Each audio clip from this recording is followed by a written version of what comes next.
Last we left off, starting off at a campfire during a refreshing drizzle, the occasional raindrop sizzling on burnt hot logs, smashing into some of the stones that outlie this fireplace. Sizzling, getting to know your new colleagues. You met up with this individual by the name of Notch, who in his own right was weird, to say it best, very high-strung, very alert and on guard, always looking over his shoulder, indicating to you guys why you were all here.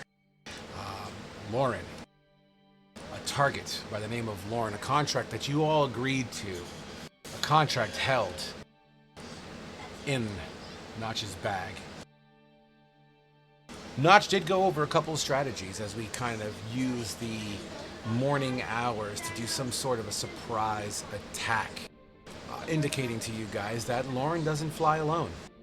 In fact, him and his band of merry men have been kind of wanted for many different atrocities, from murder to theft to slavery kind of things. Very overall bad guy, but at the end of the day, none of that matters in the Dogs of War. As you take a contract, you do it for cash and don't ask any questions, or at least that's the expectation when you take on these jobs. Who the employer is, you don't know. The coin itself is all that motivates most. However, everyone has their own story to tell. You push into this ruined town, this old, decrepit, dilapidated, stone-esque kind of village, perhaps burnt out 50 years ago, and has now been reclaimed by wilderness, reclaimed by trees, vines, and what have you. The cobblestone that lined these streets one day, now overgrown, mossy and mushy as it pools, kind of puddles of moisture and moss. In many cases, as you step onto the ground, mud and or just like you're stepping on sponges can be heard squishing through your boots. A well-placed shot screeches across open terrain, putting down an individual who was just relieving himself on the outside of town. Continuing in and investigating these ruins, you see these signs of life indicated by light, ambient light that seems to crest through the cracks and broken pieces of these buildings. Separating the group and doing each your own thing, you find what looks to be the remains of what once was maybe a very prosperous tavern in shambles. The wood itself exposed to the elements and has rot and dry patches, or even wet patches because of the exposure to the elements in this case here. Noise from downstairs in one building indicates maybe some sort of room dormitory situation. Can you please lower that? Sorry about that. Other sounds of life coming from upstairs in elevated locations. At some point, all of you bore witness to a couple of humanoids coming down the rocky pathway, and unfortunately, a little of this, a little of that, a failed stealth roll, and we were seen, which basically combat ensued. It took some time, and exhausting the majority of your resources, you were able to end victorious on this battle. And as you put Loren down for good, as you sit there and kind of huff and puff and try to regain your breath, as Notch addresses you all mid-sentence, shriek! A blade pushed through his spine and out of his center chest line as his breastbone, his breastplate, the blade just protrudes out, and as Notch falls to the floor, almost as if he was directly behind him, Lauren pulls the blade out. You begin to see his skin begin to melt, showing his true form as these spines begin to grow off of where flesh once stood. This is where we left off. Loren's true form in this song does not match what we're going over right.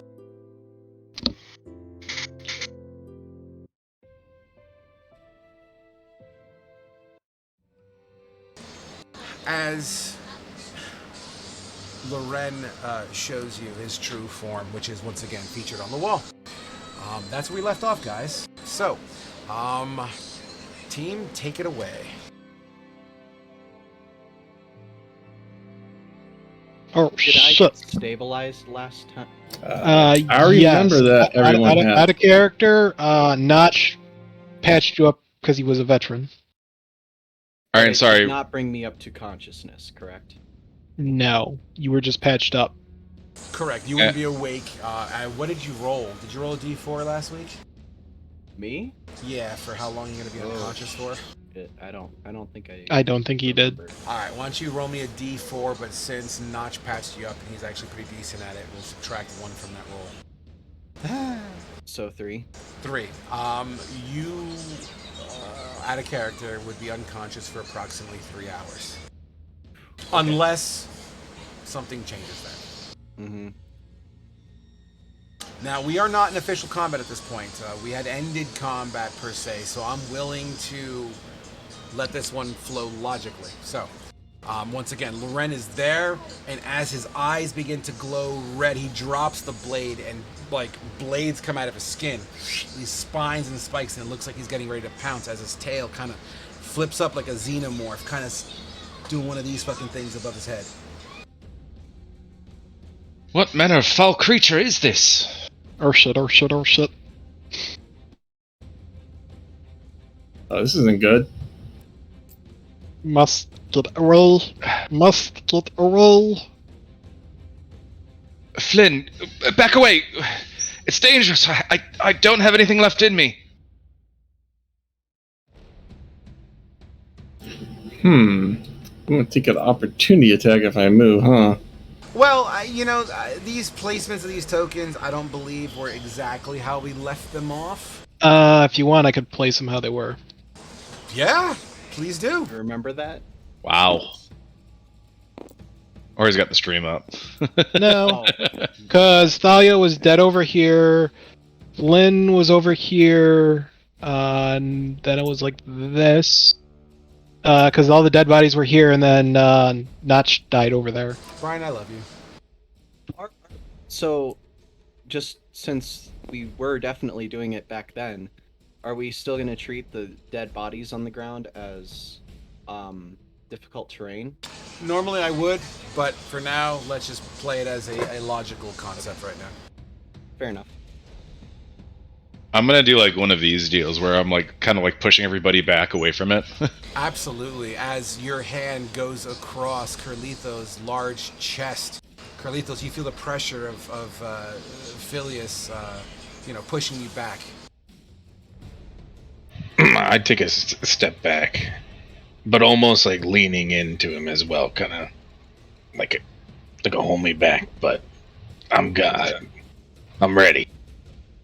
As you do so and take some sort of a battle stance, Flynn, as you observe all this at the furthest range of everyone else, you assess the situation. What do you plan to do? I believe there's still one person hauling ass away, if I remember correctly. I think one escaped. Or in the process of escaping. 1 or 2. One got picked off, I remember. I mean, you still hear the faint sounds of as they're just fucking hauling ass away. Yeah, I'm going to have to send a frostbolt at the true form right here. Okay. You're gonna yell out, "Back up, everybody! Back up!" And I will do so. He's gonna scurry. He's gonna scurry. So that's what? I 5, would. 10. Remember, you can pass through your teammates without movement penalty. I'm actually going to be carrying Thalia, how much do you weigh? My guy's weak. Wearing- Shit. She's wearing just- plate. Yeah, so it's 142 is my total equipment weight plus. Oh, where is it? Plus 220 pounds, so we're looking at well over 300 here. And it's I'm trying to strength- remember what the Strength calculation times 15? 362 is what I weigh in my entirety. is. I'm So- going to lift your torso up and then ask for Care's help. I'm Please dummy still. thick. Now, also remember, we do have our carry capacity, which is still on the top of the table. So carry capacity, multiply your strength by 15 pounds. If you have a strength score of 12, you can carry a maximum of 180 pounds. And I believe we made it very simple. Anything that Oh, yeah. exceeds your maximum is half. If it doubles, it's complete immobilization. I can carry half of Thalia. So how would my powerful build take that into account? Because I count as one size larger when I'm carrying. I'm willing to keep it simple and just say you would take one less off of whatever the penalties are. Make sense? So you can carry 3 times because it'll act as 1 minus. I don't think I explained that right. Do you understand what I'm saying? Because I don't know if I'm the same. So, for example, I'll go back up here. 1 second. So, let's say double is immobilization. For you, it'll be triple.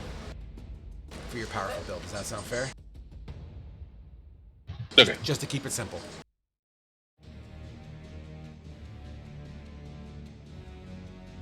Yeah, seeing Phileas begin to pick up Thalia, I would run over and assist. So it's almost like I'll take the torso, and then from Phileas, and then Phileas instruct Phileas to take the legs, and begin to haul ass away.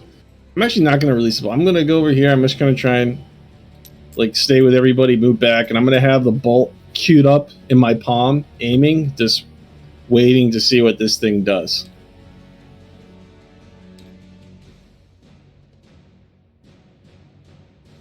So just to make sure I'm understanding, you're holding action, yeah? Yep. All right, holding action for Frostbolt. And what's your trigger? Just any action this creature takes? If he moves towards us. Okay, well, he's going to do that. So you're welcome to just throw that Frostbolt. With a 17, your Frostbolt will absolutely nail it in its shoulder. It actually puts enough pressure where it spins slightly, but leans into it as it continues to lurch forward. Roll your 1 damage. How was that even possible? Shitty roll, I'm going to go with on that one. Whoops.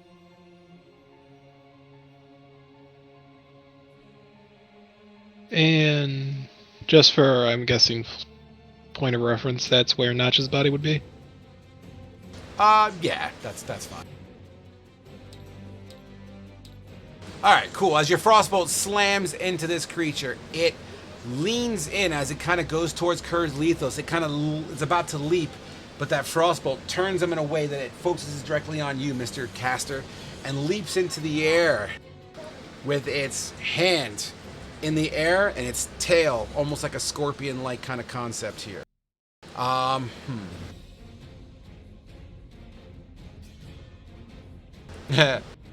You know what? Yeah, it's gonna go in with the claw. With a 20 to hit. It hits. This claw digs into your clothing for 8 points of piercing damage. The barbs on its wrist also collide into you. It just adds more of a, raking into you a little bit further.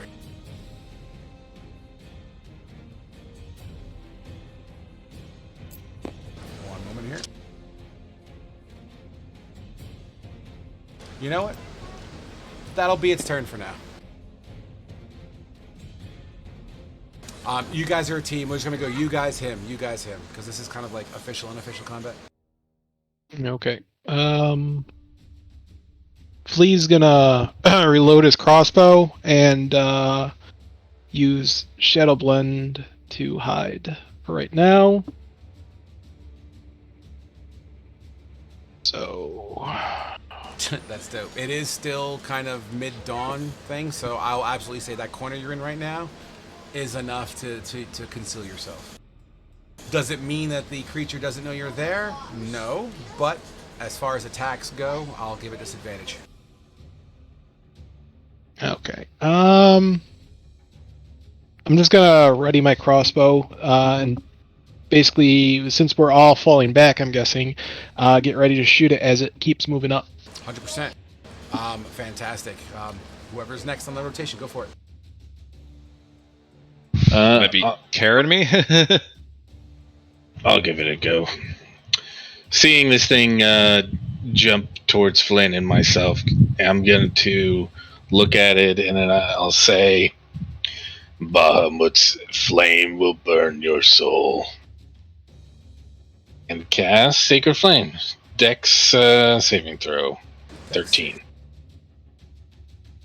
With a 19, your sacred flame whips past this creature's head, smacking into the stone walls behind it.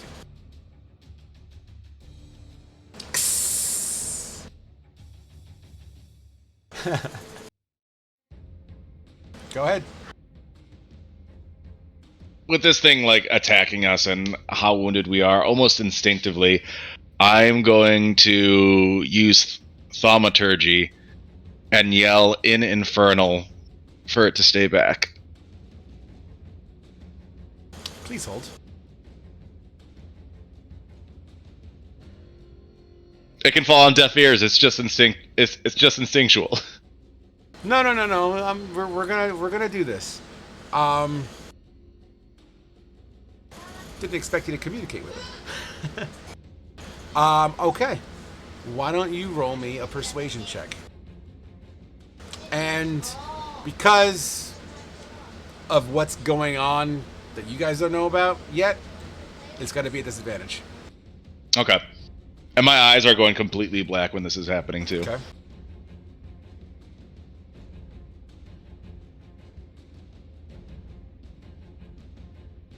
$20. Damn, that's a lot of charisma. What do you say exactly?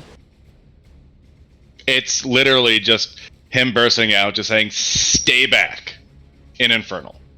Eyes go black, and he yells it in thaumaturgy. Everybody hears it.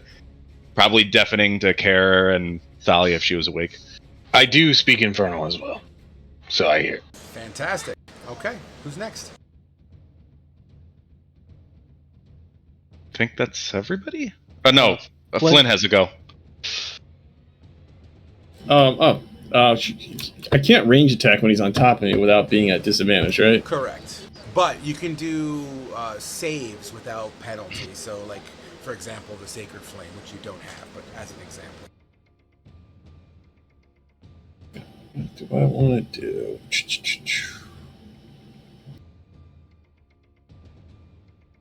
You know what? I got a feeling he's going to be weak to fire, so I'm going to use my last spell slot.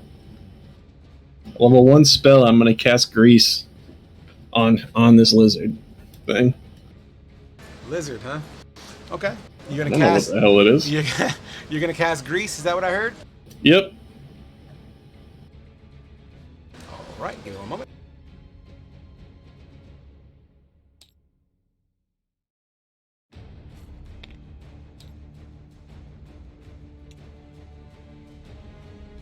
Go ahead and plop Grease exactly where you want it, please.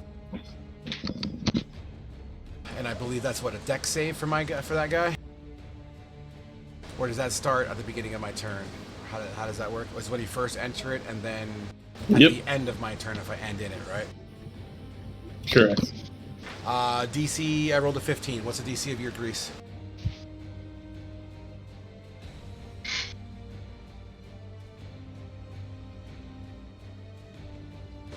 Fate. 1 second. I think I just lost power. 13? Spell save DC 13. Oh yeah, it's right there. Spell save 13. Okay, so as you cast Grease, even though it kind of covers him and he's all over the floor, he doesn't seem to lose his balance in the process as his claws kind of almost like he's wearing cleats.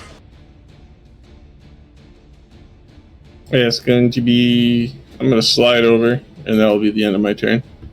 As you slide over, this tail goes almost as if it's going to do an arcing cut, but then stay back in Thaumaturgy Infernal happens.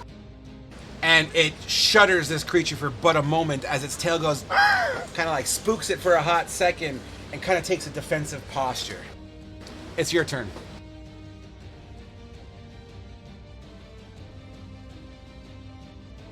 That was a hell of a roll, by the way. I rolled a natural 1. Woo! So, at the end of its turn, it's staying there, correct? Doesn't have to make another throw.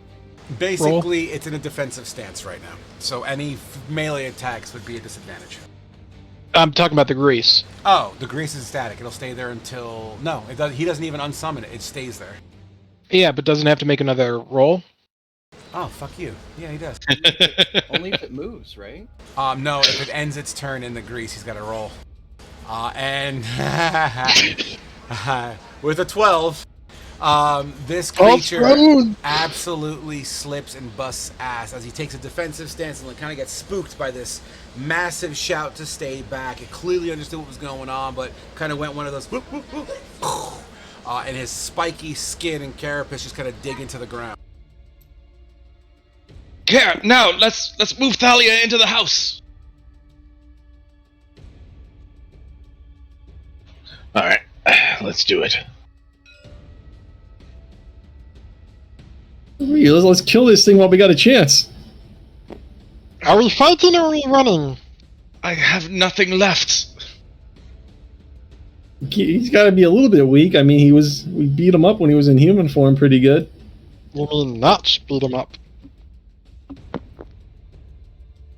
In Infernal, you hear this creature rattling on the ground. I'm going to eat your soul. I do not like this. What does it say? No, we must get back. Come on, Care. Let's bring Thalia. Shit. I'm sorry, Flynn, but we must retreat. Yeah. How far can we just get like 30 feet of movement together? And Yeah, if we're both assisting with the drag. Sounds logical. He's prone, so he's not going to get an attack of opportunity. I'm not going to give him one. Okay. All right. Yeah, with both of you guys and his like massive build or what have you, I'm okay with that. That makes sense to me. As you drag, you hear like Thalia. I mean, you guys are doing it, but you know it's in a rush, so it's not like you have a fucking cot out and you guys are doing all, you know, you're grinding this fucking chick's armor in the ground and just kind of scrapes as you guys slide her into the safety of the shelter. Well, what you think is safe.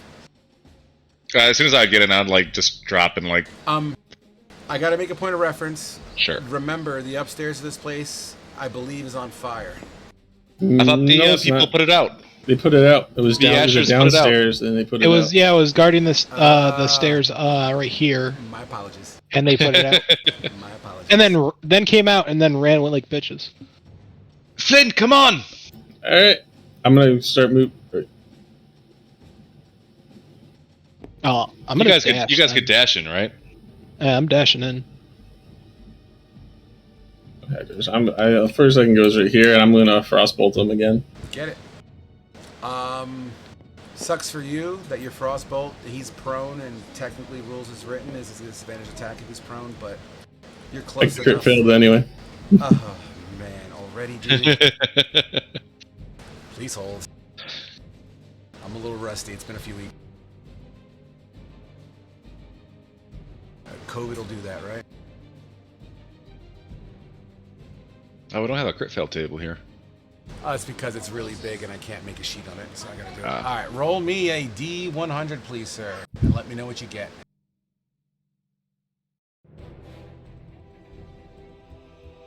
Spell attack crit hit. Spell attack crit 84. fumble. 84. You freeze the floor in front of you. I'll let this one go, even though we're not in official combat. But Your spell misfires and dazes you, causing you to lose track of the fight. Normally, you'd end your turn and move to the bottom of the initiative order. There is no initiative order. So for now, you'll end your turn where you stand as you completely misfire, and this ice bolt just shatters in front of you like a miniature ice grenade, dazing you in the process. End of turn.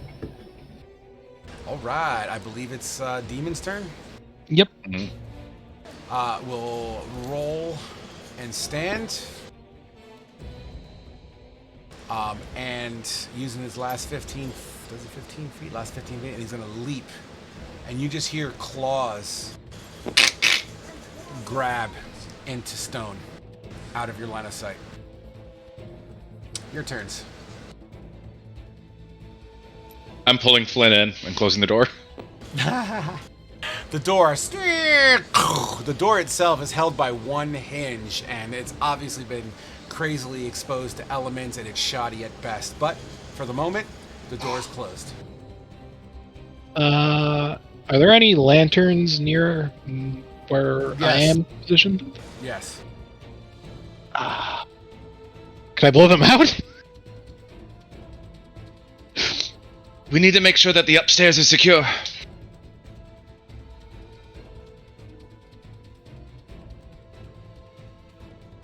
All right. What do you guys want to do? Wouldn't it be wiser to go to the basement?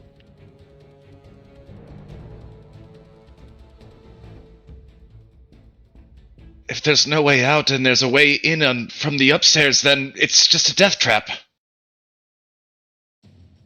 The death trap everywhere. Go upstairs, it could be already upstairs. I'm gonna try and just look through the cracks of this door to see if I can see this creature. That's what I'm doing for Sure. my turn. Just give me a perception check just to see how well you're doing this through a broken door.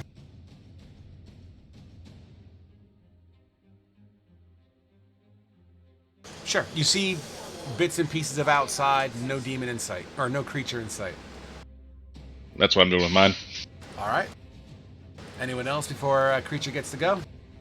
What does the staircase look like? Is it completely destroyed, or is it almost like a little bit of a hallway left? Are we talking the basement or upstairs? Upstairs. So Upstairs is perfectly fine because it wasn't lit on fire. correct. Upstairs, and I believe there's a bunch of shit upstairs, if I remember correctly. And then this is the way downstairs, which we haven't explored yet. So is this like a wall that goes to the ceiling here? Yeah, it's like a hand railing, and eventually it hits the ceiling, and it, stops. All right. The first thing I do is pick up this table right here, and I'm gonna carry it and wedge it as best as I can in the corridor, I guess. Absolutely. And then instruct the others to assist me in barricading the staircase. Absolutely, man. 100%. As you lay Thalia down, you just grab this table with your massive form, just kind of lift it up. The, tankards and whatever glassware, whatever was on there, plates and shit, just tumble to the floor, shattering everywhere. You shout to your colleagues to head on upstairs. Anyone hasn't gone yet? We we're must going- barricade the upstairs before we seal our fate. So, are we going upstairs? Is that correct? No. Okay. I'm blocking the stairs. I'm gonna go over here and start grabbing chairs and shoving them up. I'm guessing this is a chimney. Yeah, that's a chimney. I'm gonna start shoving chairs up there. Okay. 100%. Anyone else before creature goes? You guys would hear Thalia struggling, not struggling to breathe, but definitely kind of a passed out moan. Which leads us to the next thing. Because you don't see him, I'm moving him off the board. A little scared. You would hear as you hear the sounds of claws digging in, scratching, and just destroying stone on the outside. It does seem to sound like it's moving. Your turn. I'm just bracing the door, trying to listen and look out the door.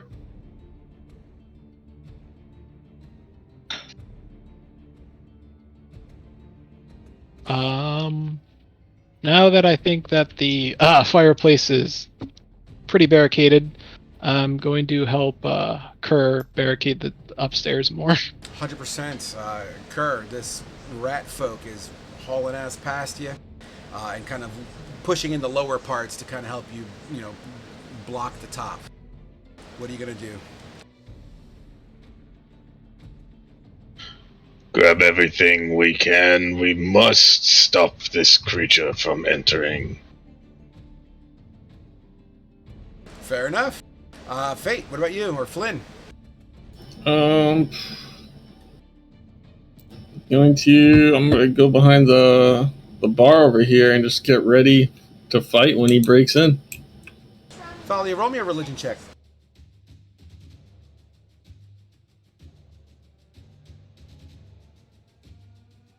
$14. Okay. Thank you. All right. I believe it's creatures go. Let's see here. Did we lose somebody just now? John came off camera real quick. Gotcha. All right, cool. So, Phileas, as you're looking through the crack, you hear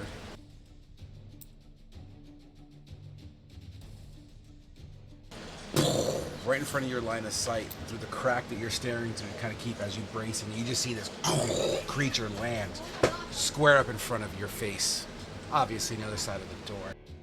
And you see as this claws just kind of pierce through the wood and grab and just rip out a board where you can now see its upper torso area. It begins to reach in to try to grab you, and it just scathes you but doesn't do any damage. Your guys. Help! I am going to possibly doing something that's not going to do anything whatsoever, but as he's like reaching in and trying to claw, I'm just going to use the light cantrip right in his face. What's your spell save DC? 13. Alright, one moment here.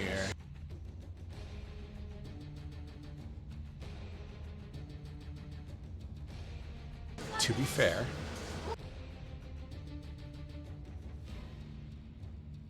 okay. All right, I'll roll. Let's go with what's your DC again? 13. Fuck it, let's use a con save. Okay.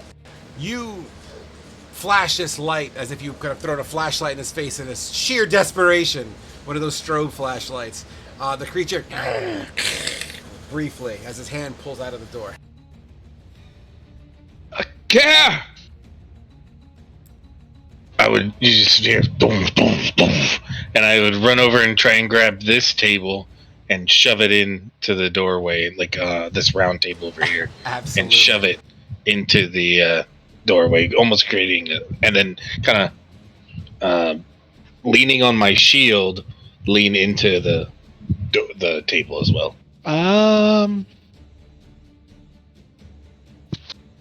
Before he does that, I'm gonna quickly scurry behind Phileas, push him out of the way enough to where I get my crossbow directly in the hole where this thing is, and I'm gonna take a shot at it, since I'm still sneaking, technically. Sure. So that wouldn't be advantage; it'd just be regular, right? It'll be a regular attack. I'll give you that. Okay. Now you're within that 15 feet radius, so whatever. Wow. Hold, please. I have a critical success table. Oh, and this is within 15 feet too. Oh shit! Yeah, man. So do me a favor, refresh everyone's mind. What does the crossbow give you at 15 feet or closer? It gives you an extra attack damage based on proficiency. I have it open. Give me a sec. Yep. Please read that while I take a look at your critical strike attack. When you attack a creature with a crossbow, you gain bonus to your damage roll equal to your proficiency bonus if the target is within 15 feet of you. All right. Why don't you roll me a D100, Chief? You got it, boss. And once again, 35. 35.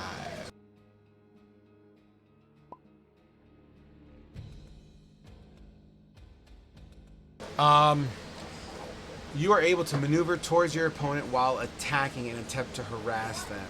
After your attack, can choose. Is this for melee? Weapon attack critical. Sorry, forgive me. This is a new table here. Where weapon attack fumble. That's not what we're working with here. Spell attack fumble. It doesn't have a ranged one. SOL. Just do a normal crit.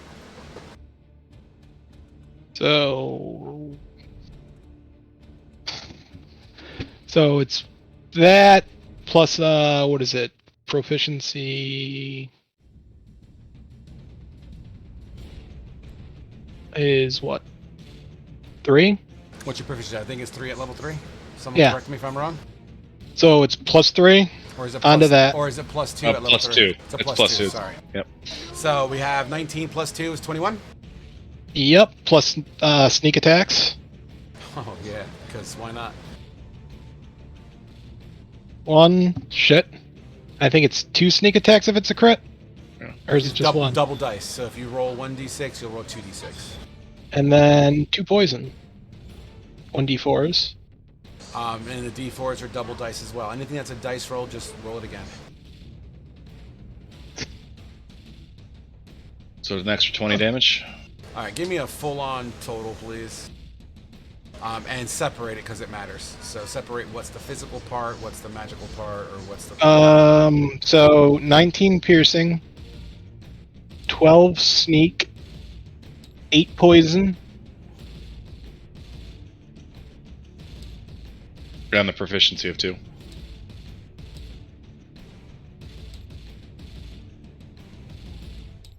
All right, here's what you see.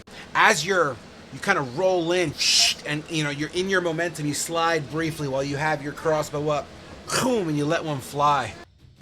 It nails. You see it literally hit this creature's shoulder, and as it digs in chunks, normally with your crossbow, it should pierce through, but it actually chunks and redirects off of its body. So almost like it ricocheted off its body, but taking a chunk of flesh with it.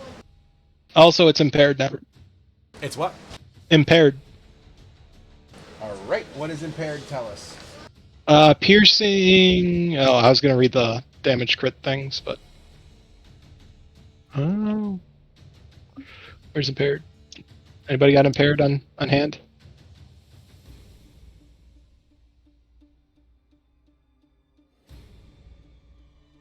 That's a new one, isn't it? Yeah, that's a new one. I don't. Please hold. Sorry, it's in here somewhere.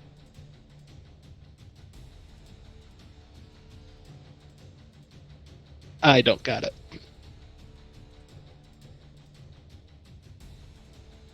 Somewhere. Cool trip.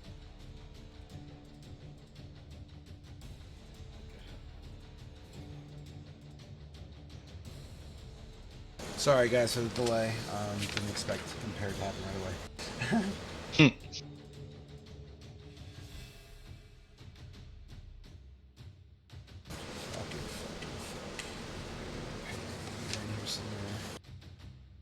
Let me just open up that fucking raw file.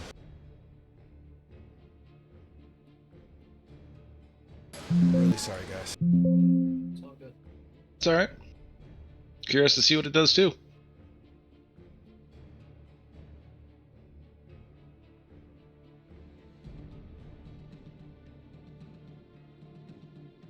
You can continue to search for it while I look for it.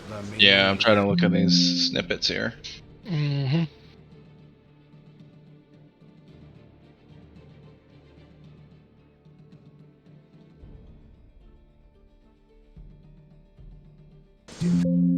Where the fuck is my shit? I guess this is why we need him pinned. Oh, here goes. An impaired creature has disadvantage on attack rolls, ability checks, and saves that use strength, dex, or con. Thank you. There you go. Oh, okay. So it's holding its shoulder. Even though it ricocheted off, it's absolutely showing like, oh, fuck! Okay, so it's impaired until the end of my next turn. Got it. That's nasty. All right, Kerr. Border it up. Seeing that I have a chance to look this thing in the face before I slam the door in. Ooh, I don't know if I can do that. If it's verbal, will you allow me to cast a cantrip as I'm about to slam the table in? Make it logical. I'll work with it. Yeah. So as I'm getting ready to slam the table into the doorway, I look this creature in the eyes and say to it, "The fire within you shall perish." And cast Sacred Flame again. And it's got disadvantage. Whoa! What damage type is it? It's a radiant. Okay. Roll your damage. Alright, come on, baby. Okay, 5. It's so impaired, I rolled a nat 1 for my save. Takes 5 radiant damage. It squelches and screams in pain as it's holding its shoulder as you close the door, basically with the table. Yeah. And that's the last thing you see is when the door just shuts with the reinforcement of that table. Thalia once again can be heard moaning on the floor. Who didn't go in this round yet? Flynn. Yeah, I'm just holding my bolt, aiming at the door. Absolutely. It's charging in your hand and you're just waiting for an opportunity. That's it. From outside, you hear a scream, but it doesn't sound to be demonic in nature. Dory, Yes. you've managed in all this commotion with your natural ability to set up a advantaged attack of some sort. In this case here, you found yourself in a heightened location, i.e. sort of on the roof of the same place that these people are currently boarded up in. And below you, this creature you see holding a shoulder, screaming as it seems to have this mystical fire burning on the side of his face. Below you, about 20 feet, you jump with your weapon in the air. What does your weapon look like? A hammer that is bigger than I am. Is there any intricacies, any details that the out-of-character players would see? So out of character, it's a very ornate hammer. It's got silver inlay, along with, a lot of the stuff I'm wearing. There's a lot of silver. But the hammer itself looks finely made. Your body screeches 20 feet below you as you go to slam your hammer down as if this creature was a railroad spike. Roll me an advantage attack, please. What's that?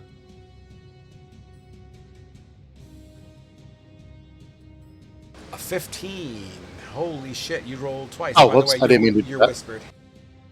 Oh, gotcha. I'll change that. Absolutely. Do you do 2 attacks or just 1? No, I only have the one attack. That's a shame because your second attack was a crit. I know, I thought- So, as you come down with your hammer, boom, slams on the clavicle of this creature. Its shoulder goes down a little bit, smashing some of the spines that seem to just protrude from its carapace or its body. Roll damage for me, please.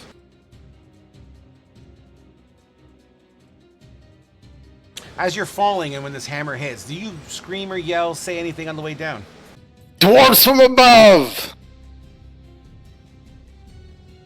8 bludgeoning damage actually passes through. It's because of this ambush. I'm going to say it negates his resistances. 1 second. Everyone on the inside, you hear a loud thud, crunch, and bang. Something that doesn't make sense. Not to mention, dwarves from above can easily be heard as it crashes down to the front of the door. You hear and feel vibrations of boom. Thalia, Thalia, give me a religion check.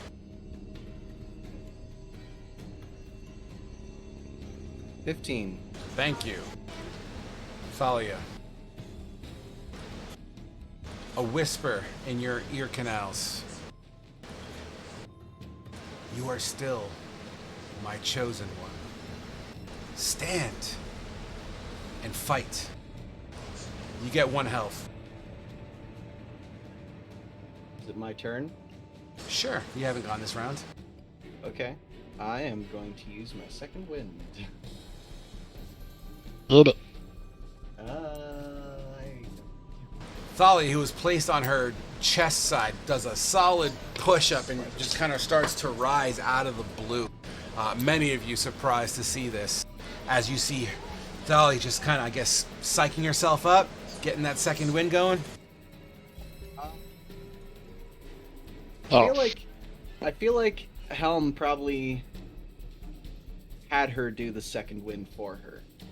So it kind of just happens to her and she's kind of up. Fair enough. That works for me too. She gets herself up to one knee and then to her feet. She hefts her halberd. Looks around trying to get her bearings and then sees the gross-ass looking creature that she has no idea where that came from. Well, currently that door is part. boarded up, so technically you don't see it. Okay, I don't see it.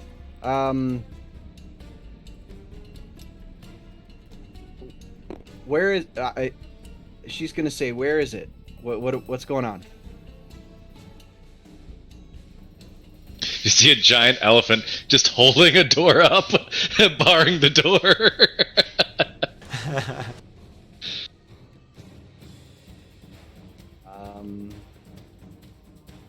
Yeah, that's all I've got right now. I can't. It's not an action to do second wind, so. I'm gonna use my bonus action to reload, and then I'm gonna ask Kerr, move the table real quick. The gods have granted us reinforcements, and I'll hurl the table out of the way. As the table gets hefted across, you know what? Roll me a fucking athletics check, please. Roll above a fucking 15 and the table slams into the... Oh my god. The table just shatters across the doorway, or the wall. Just basically blows up like a wood grenade. Behind this creature, as you see its clavicle get shattered. Dory, what do they all see? Well, you see a decently dressed dwarf. I mean, he's a little worse for wear at the moment. However, you of course see the big ass hammer, the silver inlays. He's got silver rings in his beard. I mean, he's definitely here for a fight. And for whatever reason, he's got a bunch of weapons on him.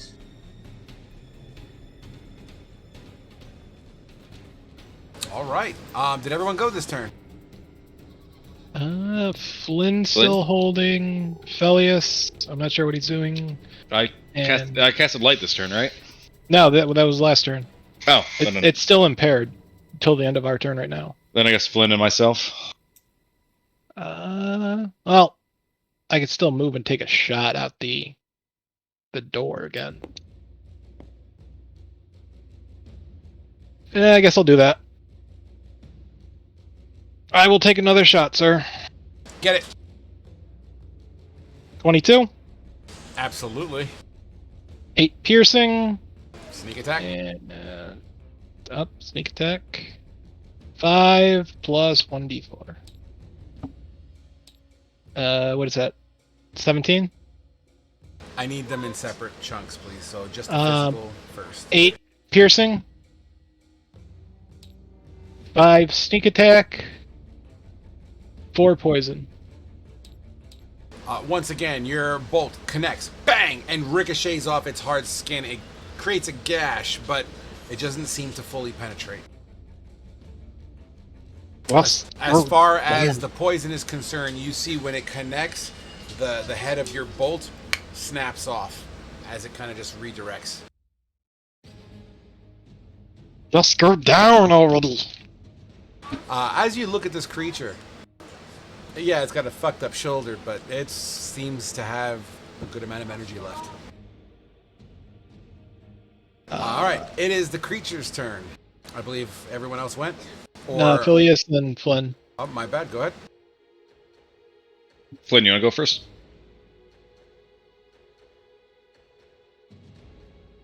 All right, I'll take it. If the gods are with us, and so is Bahamut, show them your might. Sacred Flame, disadvantage Dex throw.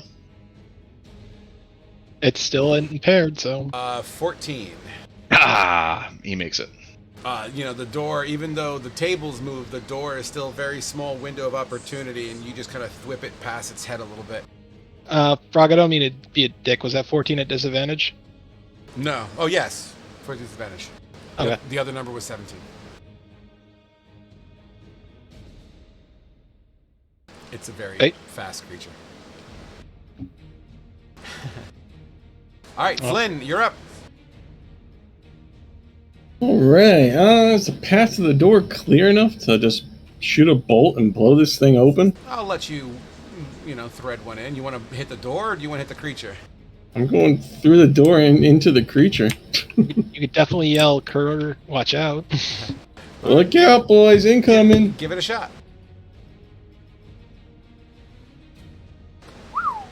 I'll give it to you with a 24. Kerr, this ice bolt kind of like flutters your clothing underneath your armpit as it careens through the door. It leaves an ice hole, and it lands into this creature's stomach.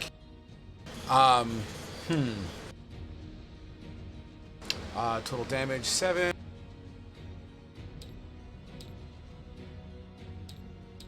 Through the hole, you'll see this creature take the ice hit, but the ice doesn't seem to fully retain, as it seems to just kind of turn to snow and fall to the ground. And that's the end of my turn. All right, this creature, not digging this fucking dwarf. Its tail whips around as it's taking its second attack in this whole battle. Oh, with a 25 to hit there, Dory. Yep. The tail chunks you in your armor for 10 piercing damage. Kind of pushes, you feel the pressure continue to try to push, and then eventually kind of like pulls back as it gets ready to kind of cock its claws back for the next attack. That takes us to you guys, our next. I'm just gonna Sacred Flame this thing again right away. I'm going to join him as well. A 13 for me. 13 for... Dex. Yeah. 13 for me as well. And a 9, there's a disadvantage still, yeah? Well, technically, but that's fine. That's fine. I failed the second one, so Steve, I failed yours. Okay. I just have to roll. It doesn't have a damage dice here. Nope, just 1/8. 1d8. 6. Radiant. Absolutely marvelous. As this fire starting to singe a lot of its like spines, and they start to shrivel in some places.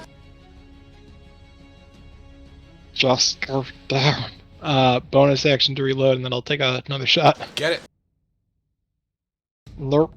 That one hits the door. Unfortunately, it doesn't pierce all the way through. What's left of the door, I should say. Shit. I need to reload. Thalia? Thalia is going to cast Cure Wounds on herself. Get it.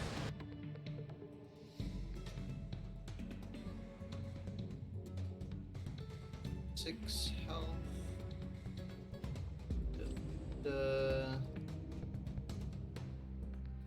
And then she's going to rush the door and try to break through what's remaining of it, and maybe try to get a grapple on the not.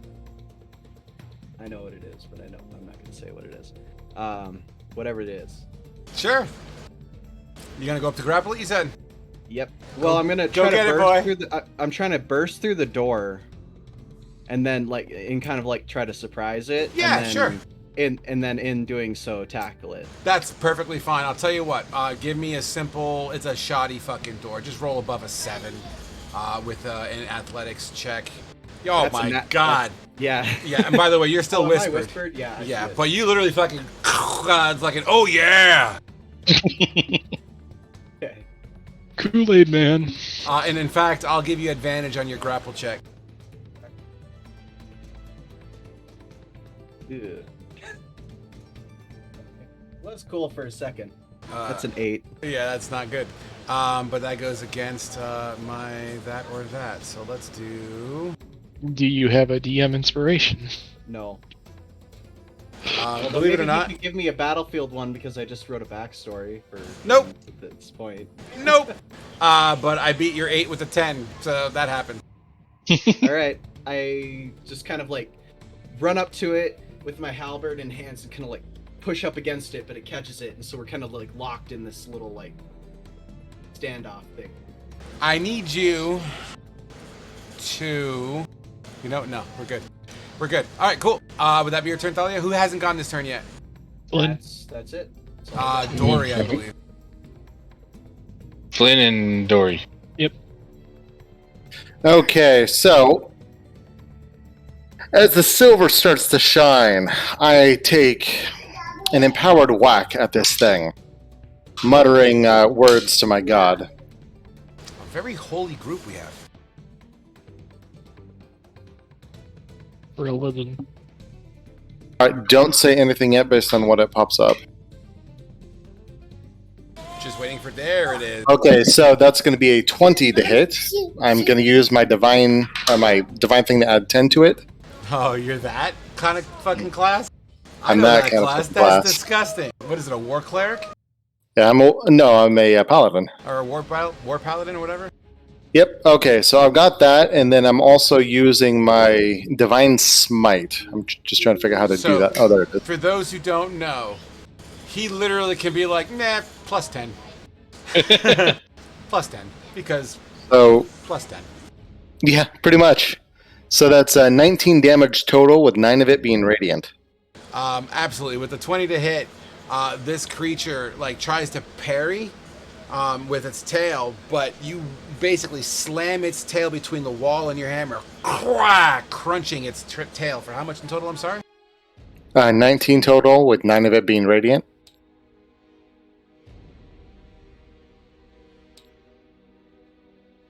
A smile crack across Kerr's face, seeing the power of another god. What does your smite look like as your hammer smashes its tail into the wall? My smite, what it looks like is the silver runes and the silver inlay on the hammer. The light starts going up the hammer until it gets to the head. And then as I strike, it's all the light just burst out from the silver. A blinding flash of light just shadows through the cracks of whatever's left of this door into the room that you guys are standing in. Would that be your turn there, Dory? That would be Dory's turn. All right, Flynn, you're the last one to go in this round. All right, I'm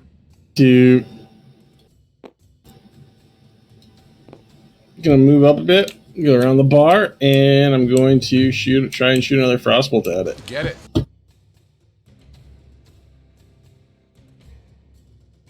This frostbolt unfortunately clips one of the broken pieces of timber of this door and kind of just ricochets off into nothing land. And that's the end of my turn. All right, this creature. I need Kerlithos, I need Thalia, and I need Dory each to do an attack of opportunity, please. All right.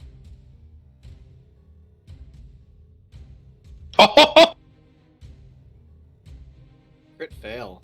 Oh no! All right, let's do the worst first. Annahel, D100, please. Or Anna help. Thalia. 100.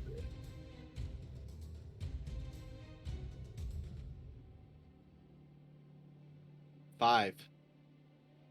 Is that good or bad? You got lucky. You miss, obviously, but this would have been bad if what I was about to do wasn't going to happen. You lose your combat footing, exposing yourself to your target. Your target has advantage on their first attack roll against you on the next round. Hold that into your head. It's not going to matter, but just hold it in your head. Got it. Oop, I just threw somebody across the table. Sorry, Carlitos. Thank you. All right, Carlitos. No, you're gonna do your crit last. Okay. But Dory, go ahead and roll some damage for me, bud.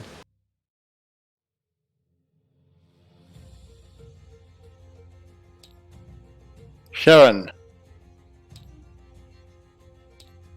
All right, Carlitos, hit me. Total of 8. Or sorry, 7. Oh my god. You have a bludgeoning weapon, is that or? Yes, it is bludgeoning. You knock it back 5 feet in any direction you choose.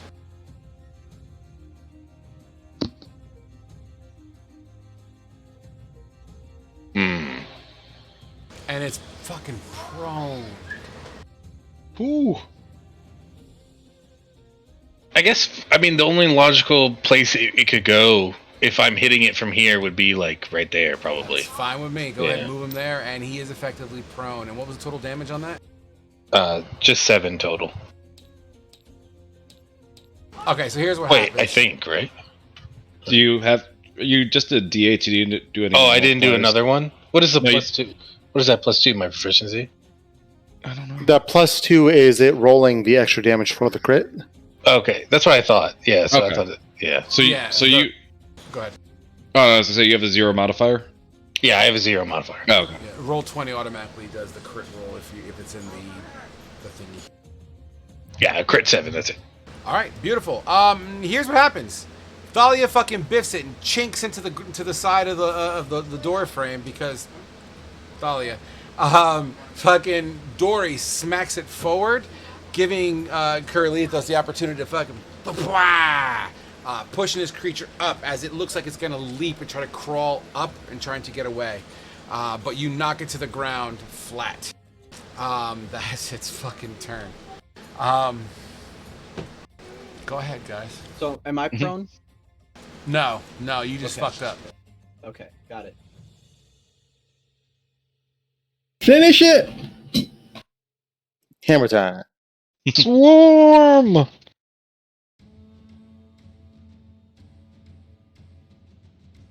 Go ahead, guys. There's no official Okay, order. I'm gonna. Yeah, I I'm think gonna we should. jump on it as revenge for it making me fuck up. Okay, go That'll be a ahead. 19. All right. Well, I heard Thalia say jump on it first, so do that first. So I'm gonna attempt to make a hit with my halberd from here because Yep. it's a reach weapon. 100%. 14. It'll be at advantage because it's prone, which is still a 14, So, which still still, 14. unfortunately, even though it collides, it doesn't seem to get past whatever spines are in the way. I'm gonna burn an action surge and try it again. Go for it. God damn. Advantage 16. 16 will absolutely connect with this creature's vitals. Alright. And then I can't do the special attack 3. But why did that do that? I want damage. Damage. Oh, you got to click on the halberd in the chat. Oh. Ew, okay. 8 slashing damage. Beautiful. And that's it. All right. Then I heard Dory swing. You had a 19. Yeah, it'll be a 19. All right, go ahead and get her done. Only for 4.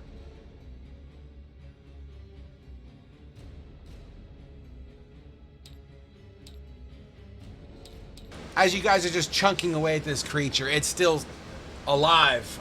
You know, you're dinging it, but it doesn't seem to be fully going down here. As Phileas, that's a burn there. Give me 1 second. with a 21, unfortunately, doesn't do it. It just burns the ground around him. Anyone else? I'm gonna move up to this side of it and give it a whack again. Get it. Cool. As you hit the ground 11. right next to it, it rolls to avoid. Pew! Your arrow flies and ricochets off the ground. Damn. You know, honestly, this has gone horrible for both sides of the fence here, okay? Yeah, I missed my frost. Oh my god, man! As you made icy puddles on the ground. Its turn will... It's prone. It's going to disengage. Stand up for half its movement. And leap up 15 feet onto the side of the wall. And claws are stuck in. So if you guys are in the door frame, it's directly above the door 15 feet, and it looks like it's in the process of climbing up further. So right now it is 15 feet high over your head. So technically it's 10 feet over your heads because you are a 5-foot structure. Is where I'm currently positioned right now, is it directly above me, technically? Yes, it is. So I can see it? Absolutely. You see its butthole. Okay. I'm gonna cast Sacred Flame at it. Up its butthole. Yep. Absolutely. Straight up. I rolled a 9. I failed. Alright, that is 8 radiant damage. As it singes its soft areas, a squeal can be heard and a slight pop as its skin just kind of erupts open. Would that be your turn? Yeah, that's it.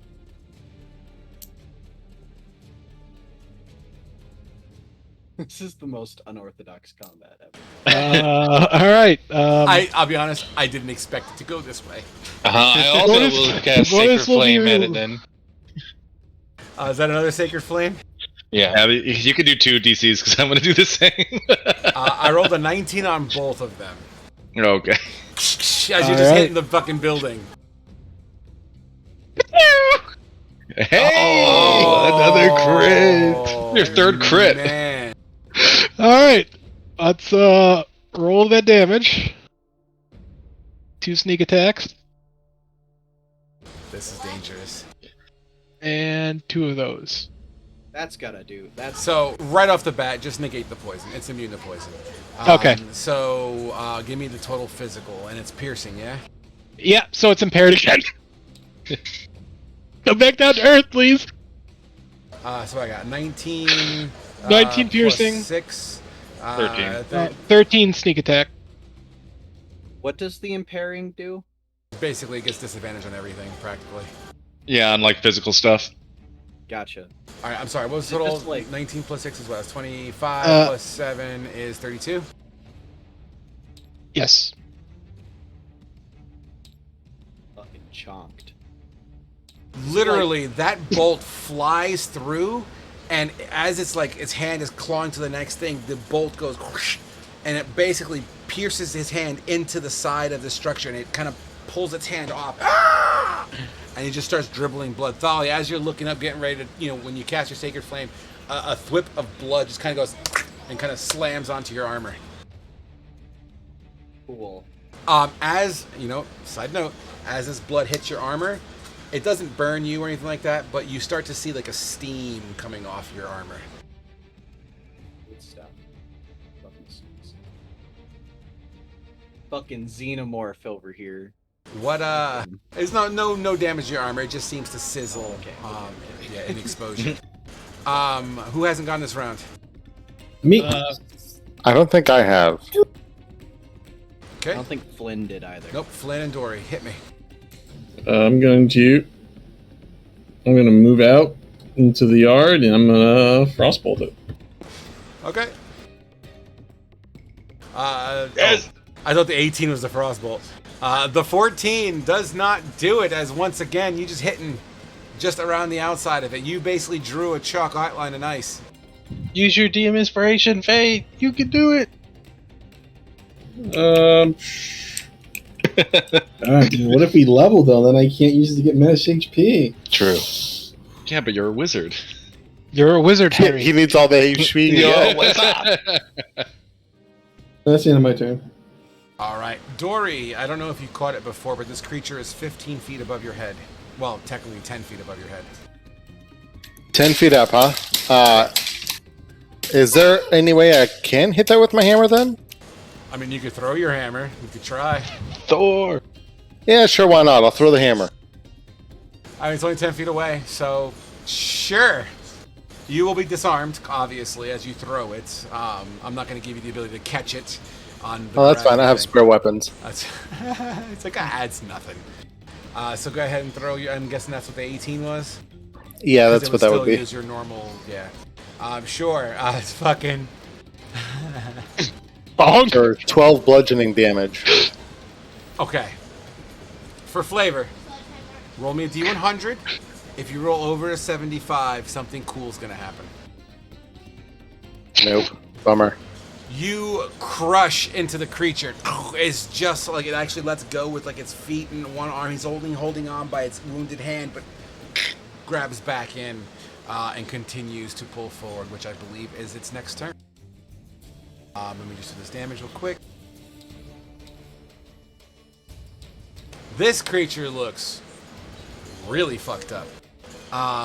However, it's going to use its full movement and continue to climb, and he kind of wraps onto the roof, going out of your line of sights.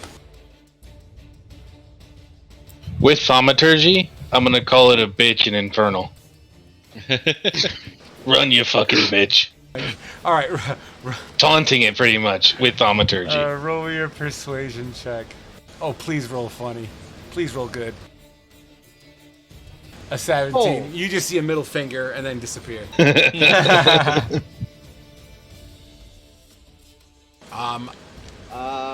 I mean, you guys are willing to try something. I'm going to give you one round before this creature is probably gone. Can I run So- around the back of the building? Yeah, I mean, sure. I mean, it's not gonna. I mean, I'll only get to. Yeah, absolutely. You can flavor it however you want, sure. Well, I'm just trying to like. If it's trying to get off this side, I want to be able to see it jump off the back end. Okay, that's fine. But you're going to have to Okay. do it within your movement speed, Okay. so. So.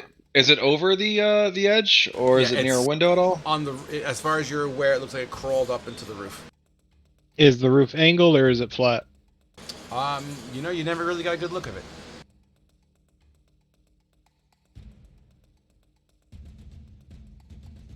Kerr, how much strength do you have? I'm not gonna that strong, toss but I him? can throw him. I can try and throw him. Special. I was gonna jump on your shield and just have you throw me up in the air. I'll try it. I'm not that strong. I'm big, but I'm not that strong. All right, hold on. This roof is at least 30 feet high that you're aware of. So it's like 2.5, 3 floors up. So you sure can try.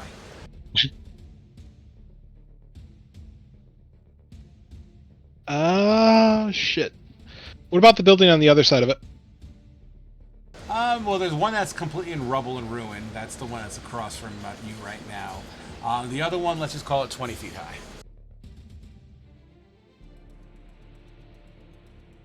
If I run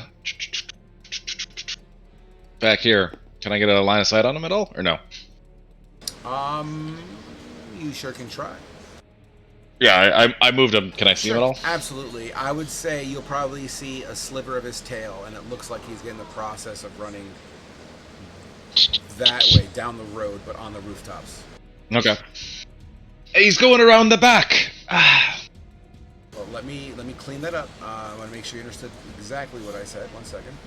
I imagine he's running like towards this direction here from the rooftops. Oh, okay. And only because you caught a glimpse of a tail. That is your best guess. He's running down the building tops. Whenever I can, I'd like to dash. Go ahead. Yeah, you guys all move at the same time, so this is all happening simultaneously. So 60. That was 60, right? I believe it was. $60 puts me right there. Do I see him yet? Nope. You don't see Okay. anything on your angle. You just see a bunch of stone walls that go all the way down. Got it. I'm gonna dash. You're really going for this fucking guy. This is great. Well, he's the quarry. And wall dashing because I'm guessing it's still daylight out there, so I could still use shadow blend because The sun is coming up. It's still very much early morning hours. Okay, I'll shadow blend, so I'm concealed. I'm gonna get this motherfucker. Where's our contract holder guy? He's the white X X. in front of the Yeah. tar. Same turn, since I just got a point of view of him. I'm gonna dash over here. Okay. Anybody else? Well, yeah, I'll dwarf. So we can't see the thing anymore? It's just you guys are so close to the building that it's on top of. There's without changing your vantage point, you're probably not going to be able to see him. The only reason why Phileas saw anything was because it does have a decent sized tail and it was, kind of arched for a moment. Yeah, so I ran back here and basically told everybody that it's running that direction across the rooftops. How far can At, I... at this point, Am I able? go ahead. Am I able to see anything like moving out or? Huh? So the arrow in Moving the back like building... this, can I see anything, or can I see him up top? No. Like I said, your I'm vantage trying to point. understand what you're talking about. So this So that arrow- this rooftop is 30 feet high. From your angle, you're not going to have enough visibility in the angle to see this creature directly. It's on the rooftop. You're just too close to the structure to see it. Okay, that's fine. Yeah, you'd have to change your vantage point. Where did my? Well, that's what I was trying to do. That's what I was asking. Where did my hammer drop? Oh, let's just say at the door. All right, I'm gonna go ahead and just pick up my hammer, and I'm gonna start moving in the direction everyone else is going. Absolutely, 100%. Start doing this too. Okay. Only because Phileas saw its tail briefly, I'm going to give it one more round until this creature is completely out of your line of sight and unknown location.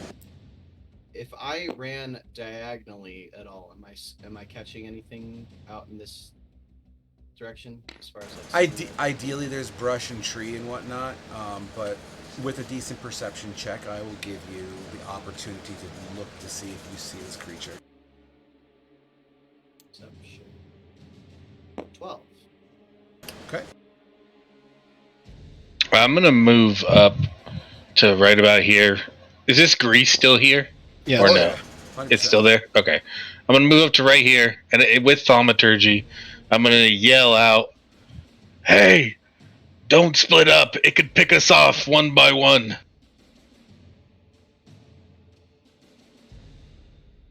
I'm over here. We get to go again. So I'm gonna keep moving forward as part of mine. Do I catch any glimpse at it or anything? Roll me a perception check, please. Gonna turn from aliens There. to alien. There is a number I'm looking for these perception checks, by the way, guys. I'm gonna throw one out there too. That's the wrong one. Anahel, because you're in the tree, or Anahel, fucking A, you gotta change that fucking name. Oh. Thalia, as you're kind of peering from the other side away from the party, one of these roofs, it's pitched on your side, seems to have a hole in it. And you see this creature kind of go into the hole, and you just catch the glimpse of it. I'm gonna scream. Is it this third building here? Okay, I'm gonna scream out, "Third building!"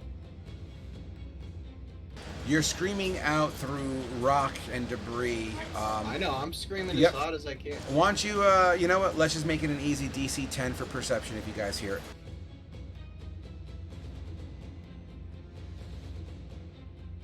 I'm an elephant. I hear it. Yeah, I hear it too. Oh my god. Oh. Yeah. The door is all about it. Get him! Steve's the only deaf one in this group. And then I'm also looking for like a window or anything, any way for me to try to get in. Oh yeah, there's holes from all over this the side fucking of place. things. Okay, I'm gonna try to enter the building through one of those. Okay. I'll reasonably say that there is a hole, let's just say right here through the rock wall that you can enter. I put 2 dashes to represent the square. That would be the access point. And as you dive in, I don't even know what's under the square. Let's see. Okay, cool. I'm just gonna dive through the hole and probably crush this table. You absolutely do. As you crush the table, what's your passive perception, Thalia? It is 13. You'll hear slight rumblings upstairs, like claws on wood. Quickly identifying the stairs here. But I'm letting. Yep, absolutely. Everyone else. Guess I'll dash. 5 to 5. Right there. That's as far as I can get. That would be 35 right there. I'm gonna reload. Start doing this. I'm continuously looking for it whenever I move forward. Okay, 100%. Flynn, you moving? Yep. Where's the door? Phileas, you moving too? I didn't hear it. How long has dude been dead here? 5 rounds-ish. Like So 30 seconds? Like a minute? I'm going to come down here and check on his pulse medicine style. Sure, go ahead and medicine it. 16. You see him, and it's getting weaker by the second. I'm going to try and dress his wounds and stuff, but I don't have anything really to do. You So I'm gonna be giving him my medical attention as a cleric. absolutely. We'll come back to that roll on the next round. All right, everyone else. Thalia, as you reach the stairs, you're up. Gonna keep moving up the stairs. Yep, absolutely. Explore. All right, so we're gonna go into theater of the mind for upstairs. So as you enter upstairs, it gets darker and darker and darker. It appears as if there's not much light, if any, in this I'm gonna room. cast light and put it right on my forehead. Okay. As you cast, give me a perception check, please. Okay. Actually, no, sorry, not perception. Don't roll yet. Investigation, Investigation. because you're looking for a specific 17. thing. 17. Interesting. I didn't even see the roll. 17, however, as you go up the stairs, you look around. Once again, it's very dark. You cast your light cantrip, and you start to see your colored light. I believe you do white, if I'm not mistaken. You do this white ambient light that just seems to once again cast shadows of the banister of the stairs. As once again, it's dark here. You don't see anything in front of you, around you, or to the side of you as you're following the wall up. But as you take one step, you hear your foot go creaking onto the old wood. And then you hear dripping on your shoulder. And the sizzle sound that you recognize from not so long ago. You look up as this creature comes down on top of you from the ceiling. Give me a... Oh, it's going to be great. It's going to try to grapple you as it jumps off the ceiling. Oh, nat 20. Well, fortunately, nats don't necessarily matter here, but I need to be the 24. And he will use his strength to do this.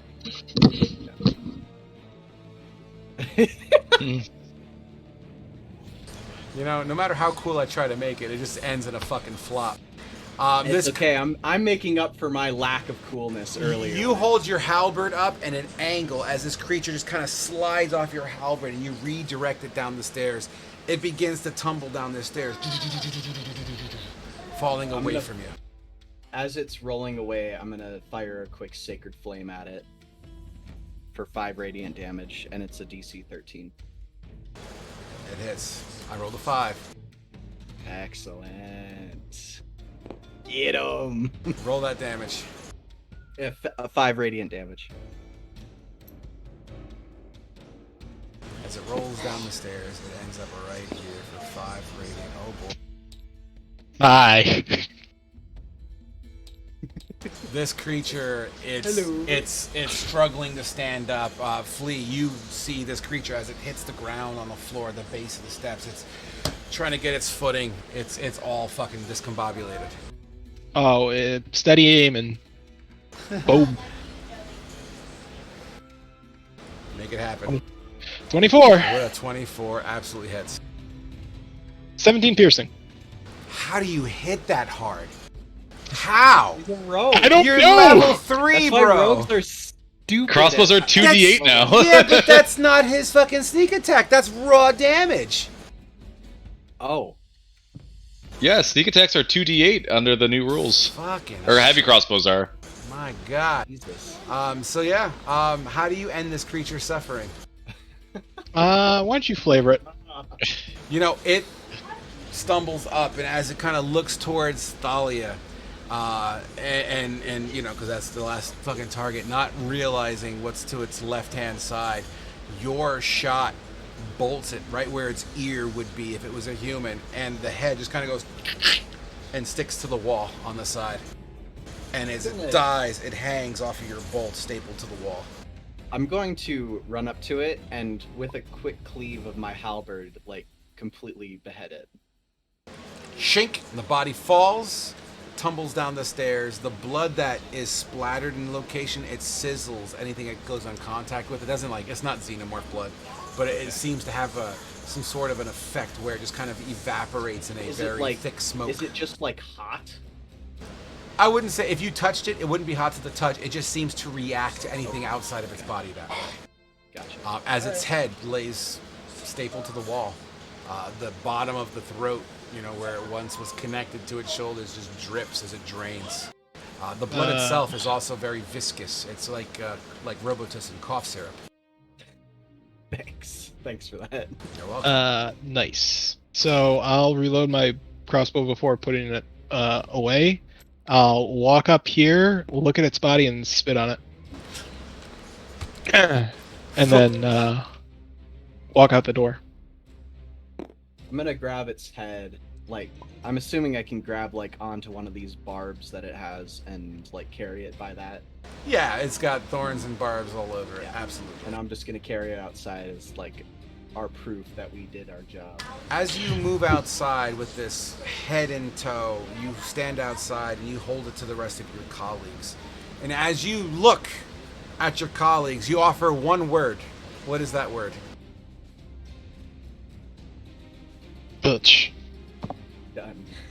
I don't know. She's just gonna be, like, breathlessly, like... I don't think she's gonna say anything. Okay. It's not the kind of person she is, so she's Okay. gonna become breathless and, like... As you all run down the just road holding to back this female up, this vision of her holding this spiked head severed from its body as it drips onto the floor is the scene that we're going to take our break on. Alright. Okay. So that didn't go anywhere like I planned. Can I do a little bit of the flavor before Please we do. end? Please do. Okay. I was just gonna go in to where the body was, and this is just flavor. I was just going to, and I'm gonna put it in general. I was gonna take out a crossbow bolt and etch this into its chest. Body mortification. Okay.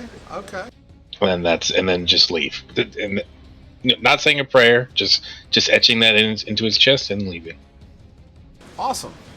And we do so. All right, guys. 10-minute break. It is 9:04. Honestly, I kind of have to use the restroom. It's been ever since COVID happened last week. I've been all sorts of fucked up. I can't seem to really get over. I still, you know, it's been like almost like 2 weeks. I'm still like coughing up some stuff, man. I'm just Nevertheless, glad you're doing all right. thank you. So as I relieve myself, can we come back? How do you guys feel about 20 after is okay? Sure. Works for Fine me. by me. All right, let's get it done. And then when I get back, if I get back earlier, I'll start pinning a lot of this shit to the channel. Yep. All right, cool. 15 minutes. Good fight, chaps. Yay! I thought we were running. I thought we were gonna run too. Crit. Why would you run? I'll be honest. Y'all should have fucking died. I rolled like ass.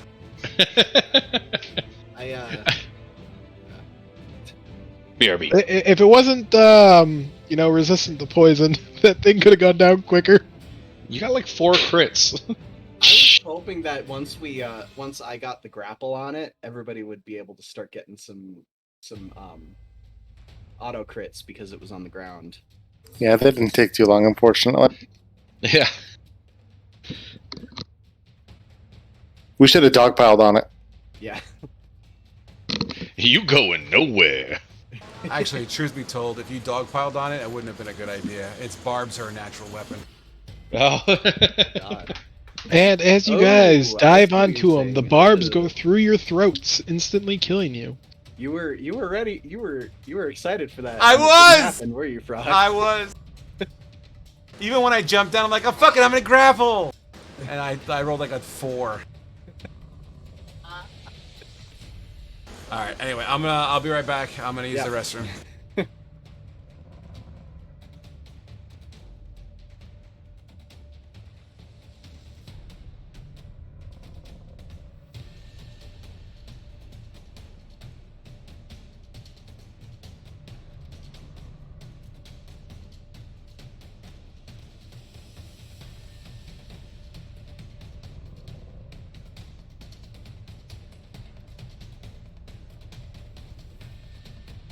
Oh, that was, hell of a fight. It was a good way to come back from 2 weeks of off time, right? Or 4 weeks. Yeah. Yeah, it's been like a month almost. Yeah.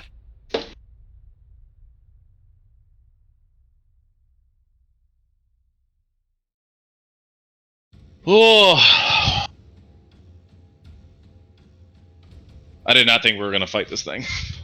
With how fucked up we were from last game. No, I was ready to have Thalia die a second time. Hey man, dwarves from above. Dwarves from above, man. It was the rallying cry. It's not the rallying cry we deserved, but the one we needed. Dwarves from above. All right, we have a party name, guys. Dwarves from above. Crit. Flame. Slam the door on it. Dwarves from above.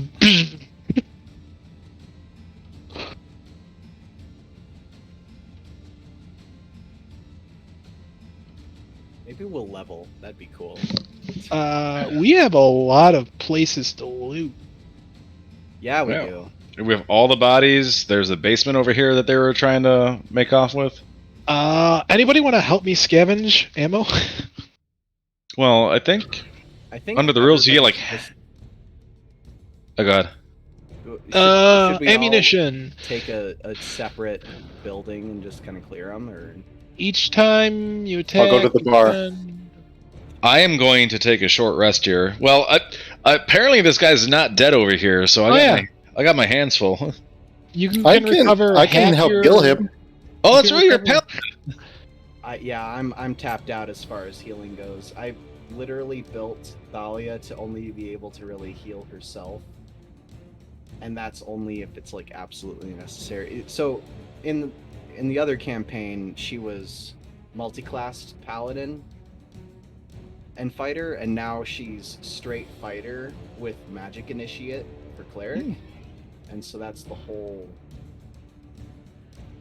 I feel like so many of us have like dipped into cleric, like because I have 1 level in cleric.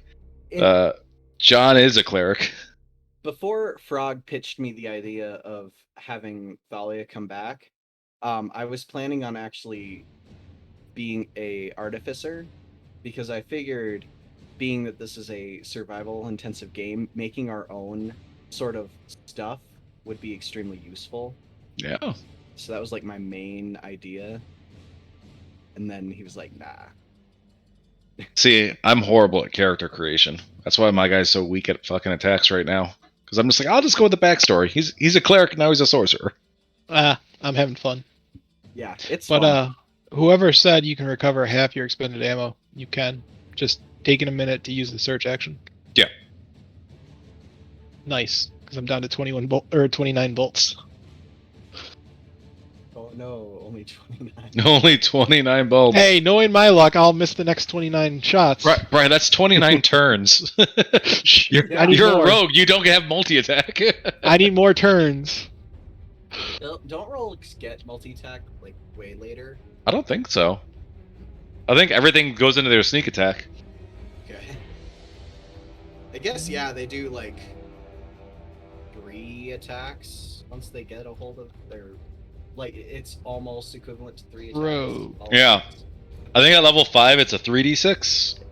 Yeah. So it's like 4. Yeah, rogues do not get extra attacks. Level 4, ability score improvement. Level 5, uncanny dodge, and sneak attack goes up 1 dice. Are you gonna be... What, have you already chosen your, subclass? Subclass? Yeah, Yeah. assassin. Yeah, he's assassin. He literally assassinated the first person we came across. It was like 52 damage in one go. Yeah. It's fucking insane. I was like, oh, okay, that guy who's pissing is dead. Yeah, paladins and rogues have like really, really high damage output early in the game, and then it kind of like, well, rogues actually scale fairly well towards the end game, but I feel like paladins like. Is Dory here still? Does not look like it. Oh, I guess not. He's a paladin, a conqueror paladin, right? Conquest paladin. Conquest, yes. Yeah. Okay. Yeah, I thought so. And yes, sorry, I am here. Okay. I'm curious to see. I've never seen a conquest paladin, so that'll be interesting to watch. I have a backup essentially- character queued up. It's great. Essentially, it's just a war, Well, like yeah, a war I know- cleric. Yeah, I know what it is. I just haven't seen it played before. Is what I'm saying. So Oh, it'll be gotcha. Interesting to see how it plays. There's 2 different things. There's knowing the rules and then seeing it happen. That's true. Yeah, I have a what are the fucking lion race? Leonins, right? The lion race? The elephant? Oh, the lion races are Leonin. Yeah. Yeah, I have a Leonin conqueror paladin or conquest paladin set up because they can like roar and fear everybody around them, and then I think they're like paralyzed or some shit with the conquest paladin, right? Sounds pretty nutty. Yeah. I believe they are. I don't remember. They definitely get a serious debuff for getting afraid. So like that's one of like most people tend to do that combo with Dragonborn and then giving them The feet. Draconic Roar. Yeah. Yeah. Xanathar's Guide. That's how they usually do it, and it's pretty fucking nutty when you do it. Got some samurai music going on in the back.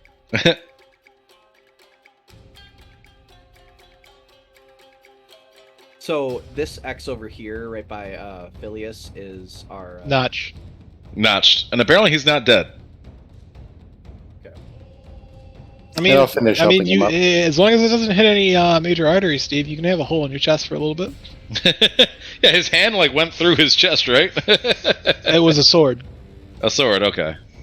See, there's less surface area on this over there. So it is... As long as it didn't hit major artery or his heart, he can live for a good 5 minutes, maybe. I mean, he's a fighter, so he should have, second wind. Knowing fucking Frog, like nerf all healing. Right? Realism. God, you know how frustrated I was when one of our party members broke his arm and Cure Wounds didn't fix it. I was like, yeah, man, this is gonna be a rough game. Oh, that's what happened to you. You as Fedivan, you had T-Rex. Well, I mean, yeah, a T-Rex kind of ate my asshole. Well, it's a T-Rex. Yeah, I'm okay having a laceration. That's fine. No, it was your lung. Couldn't cure wounds. It remember? No, it wasn't. It wasn't my lung. I had a giant like laceration, and Frog gave me a debuff. Thank God that's over. But like anytime I took a long rest and I failed my Constitution save, I would have lost max health. Got a guy on our table right now who's missing an eye, missing an ear. He's like got some serious fucking problems. He's Is that talking about Kane? Kane, yeah. Yeah, it's Kane. Yeah. I Yeah, watched some of the. But the cool thing about Kane, at least he got his eye and ear back, and his eye is in a little glass sphere, and it still moves around as if it was in his head. It's just in a glass sphere, and he can still see with it. So, We're so trying to set him technically, up with like a Mad Eye Moody. yeah, dude. Thing. So he could literally take his necklace off and hold his arm around a wall and see the other side of the wall. Kane, That's actually pretty dope. Yeah, dude, and his ear is the same way. It still So can did- hear. So if he left his ear 50 feet away, he can hear what's going on over there. Did you guys kill the hag? No, we did not kill the hag. Oh, Can okay. you imagine having that eye, like having two completely separate images in your brain? There's like no overlap whatsoever, and one of them is like dangling off a necklace, so you're getting like this, like half of your vision is like you're looking at a VR video, and then the other one is completely stable. Imagine how sickening that would be. Let's make it even more messed up. That the corner he's turned around is pure dark, It's and like he has dark vision. Black. some serious lazy eye. It's making me sick just thinking about it. It's like playing Skyrim VR, but only half your vision can see it. He's like a chameleon. It's Crawley from the fucking Sing movies. You know what I was thinking about today, Fett? What's up? I was thinking about Farouk today. Oh yeah. Have you heard from him at all? No, he's still in the Discord. I haven't seen him leave. Yeah, the only person that's left is Leonin. What the fuck's his name? Oh, Apto? Yeah. Hmm. Yeah, he left on June 2nd at 5:53 p.m. Oh, Apto did? Yeah. Oh, okay. Well, whatever. You know what though, Fett? As much as you think that, I'm gonna go on the opposite spot. I'm gonna play devil's advocate. I think it needs to front load as much as possible, because it's essentially a close range weapon, and and you got to use that extra action to reload. So I think it should be front loaded that way to compensate for the downtime it takes to actually fire the fucking thing. Okay. Yeah, 100%. It seems to balance out to me, whereas longbows, I'm sure, are going to be like boom, boom, boom, boom, boom from a range. Yeah. Playing devil's advocate there. Still want to make a strength-based archer, because if you've seen like an English longbow, like those things had 200 plus pound draw weight. Battle Masters. You can make a strength-based longbow, sure. Well, I think under the new rules, there's a heavy bow that uses strength. Yep. And I mean, all you'd have to do to do it in the base game is because you can have a fighter that's an archer and just like get your DM to agree that it's strength instead of dexterity. If I'm not mistaken, in vanilla 5e, the best archer in the game is a battle master, Well, yeah, because Yeah. you can fire off like 3 Mhm. fucking shots or more in sometimes, a turn. Yeah, it's like it's kind of stupid. and you'll get good. some. But pretty nobody sick ever buffs. does it. It's so weird. Nobody ever fucking goes archer when they go fighter, and it's so Yeah. strange. Everybody I- wants to be a ranger for some reason. Excuse me. I go archer when I'm a fighter. In fact, the samurai tree also has a longbow that you can take, and you can utilize the fighting spirits with your longbow, so you can get Yep. some advantages and shit. Yep. See, there's just so much. Used to do that last campaign. Yeah, I think like I was watching like a random video on like fucking TikTok, and the guy's like, yeah, the highest damage output for like a level 3 is like a level 3 variant human fighter, 2 hand crossbows, take the crossbow expert feat, and then just use all your superiority die on like pushing attacks.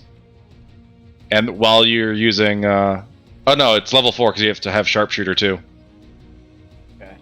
So yeah, you have two feats to get that to go. Yeah, so you have 2 feet, so you don't have to reload with your crossbows. You have 2 crossbows. Every attack you can use a superiority die on, and you can use your sharpshooting ability to do plus 10 damage. Sure, you might miss, but if everything hits, that's at least like 60 damage without the superiority dice. Yeah. And Hey, if you, I'm sorry, go ahead. technically, if you, I don't know if it beats out that specifically, but at level, no, it has to be, yeah, it has to be level 4. I think if you do like a multi-classed fighter paladin, dual wielding 2 longswords, you can smite out for, if you use all your smites, you can get just above like 150 damage in one turn. Good God. Yeah, it's pretty stupid. I mean, that like completely taps out all your resources, but if you successfully land every single hit on one target, you can basically win out any game or any single encounter. Blowing your load in one round. Yeah. I mean, if you have to kill the boss in one round. Yeah. I mean, you gotta do what you gotta do. I mean, yeah, potentially multiple sets of 5d8 plus everything else. It's not performance problems, it's efficiency. Right back. Are you guys still playing Matt's game? Oh yeah. How's that We didn't going? play last time. No, not bad. Because last enemy he brought in a graboid from Tremors. I got me a plan. He homebrewed it. It wasn't a bad fight. Awesome, man. I forgot what time is that game on? 7 on Sundays. Every other Sundays. Yep, bi-weekly Sundays. Oh well. All right, guys. It's been a minute over, so everyone back. I think I heard Dirkish fate you in. Oh yeah, let's go. Time for my favorite part.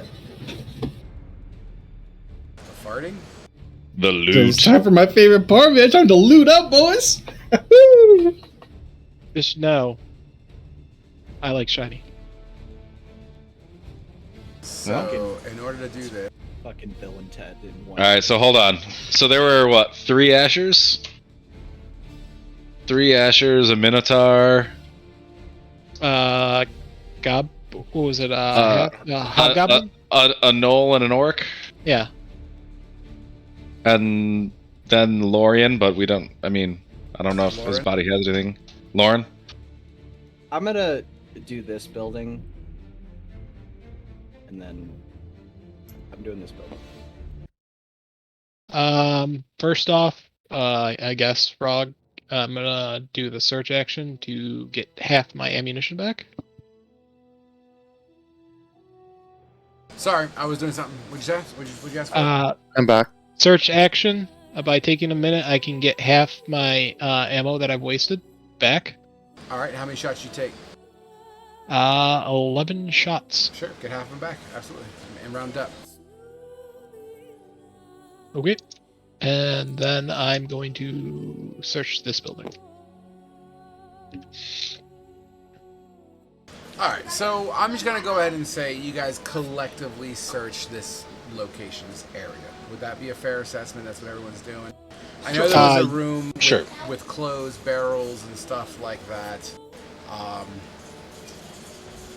Let me look Yeah, that up. me and Dory are trying to save this dude over here.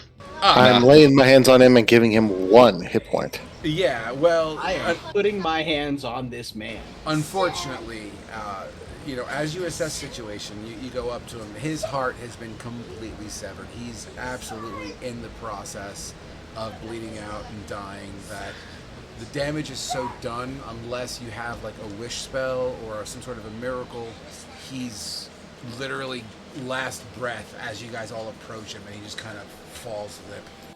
Yeah, he got skewered, unfortunately. There's no amount of healing that's going to help him unless you got yourself God himself.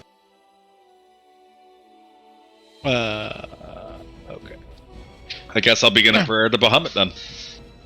Does he have any jewelry on him? You're really gonna do that as I'm praying over him? You guys who is are this guy? ruthless. That's one guy that's He's ruthless, not you preparing guys. the body. It's Fi. I'm literally praying over him, and you're just running through his pockets. Nope. So who is this guy? He's the guy that was kind of like our squad leader. He has our contracts in his bag. As you rummage through his bag and you start pulling out these contracts, you see each one of yours. You also see one that says Dory on it. Oh, I was wondering where that was.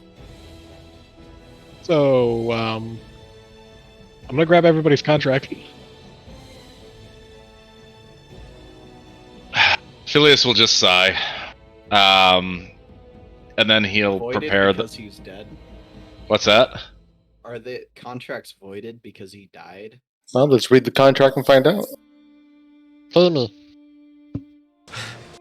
As you open up the contract, you son of a bitch, you, paraphrasing, you basically read, such and such has taken this task with with the compensation package upon completion of this mission of such and such. Let's just call it 50 gold each to start. Upon bringing back Loren's proven head. And I mean, there you go, paraphrasing. The contract is the money order. So do with that information as you see fit. Putting Loren's head in my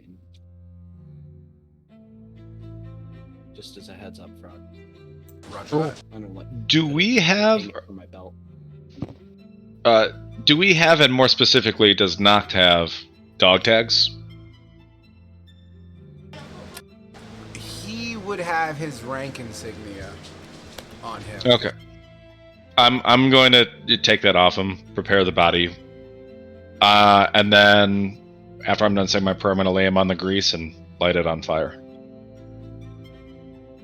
As you, he's a he's a thicker kind of individual. As you're not all that powerful. You try to bring him across the ground. You struggle a little bit here and there, but you. I'll help. I figured that's where I was going. And I would also etch my symbol on his chest as well. Fantastic. And as you prepare a sort of cremation service, Carlitos, the second you finish your design, poof. Literally, you pull your hand away from this etching, and the fire kind of nips your fingertips in that process as Phileas kneels over to offer a prayer. Do you say it in your head, or do you say it out loud? I'm muttering under my breath. Fantastic. Carlitos, you're close enough to hear what Phileas is saying. What exactly do you say, Phileas?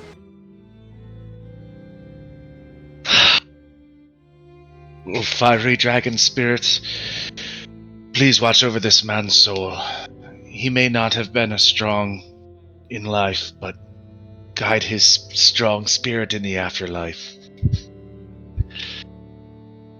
Thank you, Bahamut.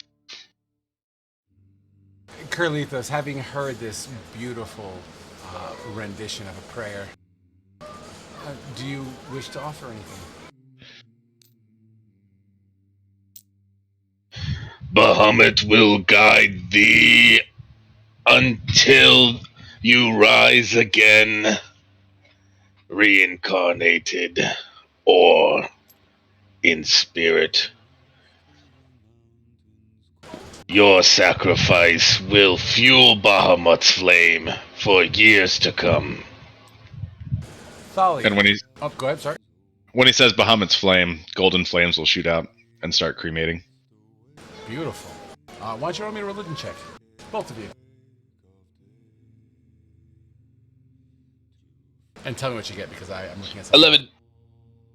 7. Okay. Thalia, as you pack the head in your bag, I believe that's what you said you were doing, right? I'm gonna pin it to it. Oh, even better. As you do this, You absolutely are close enough to just hear what sounds like prayer to you. Although you might not be able to make out the words, you could absolutely hear what's going on as the fires initiate. Go ahead, Brian, what's up? You still have a 10-minute break on the Twitch screen. Thank you, sir.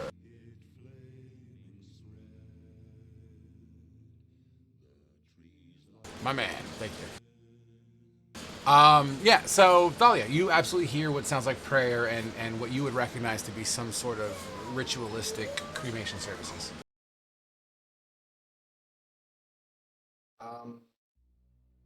She's not too interested in participating in that. He was an asshole, and just because they're he didn't appear like a very honorable person, so she's not going to give him that much respect. Dory, as you see Thalia just look at this location, this cremation service, Thalia clearly averts her attention to something else as she begins to walk away from this cremation services. Dory, what are you doing at this moment? Well, the guy's dead. He was obviously too weak, so he's going to walk away. As you're going to walk in the direction of Thalia, or are you picking a completely different location? Well, I'm just walking down the road. It seems like that's the way that we were going Sure. in general. You pass by the cremation service, let's say, as you walk. You can hear the snap, crackle, and pop of whatever is currently beginning to engulf in flame. Flynn, seeing all this happening, what are you all about right now? I'm gonna just start walking past. I'm gonna be like, all right, let's look and see if we can find anything. Meet back in 5, and I'm gonna walk into this house right here. I'm going to check the basement of it. Should we just do general investigation checks for each building and call it good, or? What I'm going to do is we're going to take an average. Everyone's going to be rolling an investigation check, and then based on that average, just because I'm not going to go through every single building, like that's going to take a fucking ever. So we'll just do a general average, and then based on what my random generator is, I will pick what I feel fits within that DC check. However, before we do that, we haven't heard about Flea yet. Flea. So Flea's just walking away. He doesn't really care for the cremation. He has the contracts in hand, and he's debating. He's debating in his mind how much he's going to charge for the contracts. So it's either going to be one piece of loot, or it's might be a gold piece or 50 silver. Now remember, and I know I said 50 each, but remembering what I had previously said in the actual original contract, that it's a shared pool. So it's an X sum that will be divided equally amongst everybody. Well, if they don't turn in the contracts, they technically don't get the money. You're going to pay for these contracts. I need money. As you know what? Roll me sleight of hand. I'll make sure. Okay. 16. What's everybody's passive perception? What's your average? Not you, Flea. You don't count in this one. Everyone else is together. Can you please type down your passive perception and average them for me, please? Oh boy. Oh, it's gonna be like 13. Looking like it's 13. Yeah, it's gonna be 13. Flea, 12. you feel confident that you just kind of slip these contracts into your bag. And no one seems to make reference to it at the moment, as there's other things happening right now that seem to be diverting the majority of everyone's attention. Nice. Fantastic. All right. I see some investigation rolls.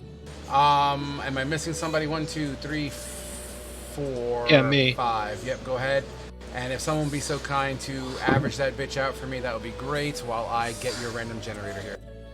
What does a nat 20 Um, add to it? I'll tell you what, it would be a 19 with the rest of the average. It's a 12. Really? 12? Yep. Okay. You know what? Here's what we're gonna do. As we search, here's the horde plus salvage, and then with your 12, second, I gotta clean my fucking desk. No. Okay. Are you gonna put it in the loot chat? I will eventually. So I'm gonna say it out loud first, and then I will link what I have here randomized.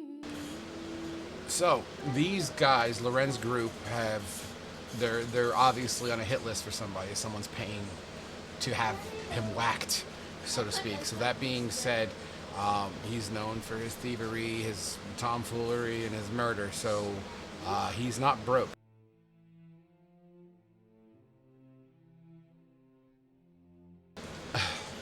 Yeah, you know what? 5,000. I actually rolled it. I rolled a 7 to see how many times I clicked the roll button. Here's what it landed on. So this is just outlying stuff between the upstairs, the downstairs, all this shit. This is not including specific magical items, if any.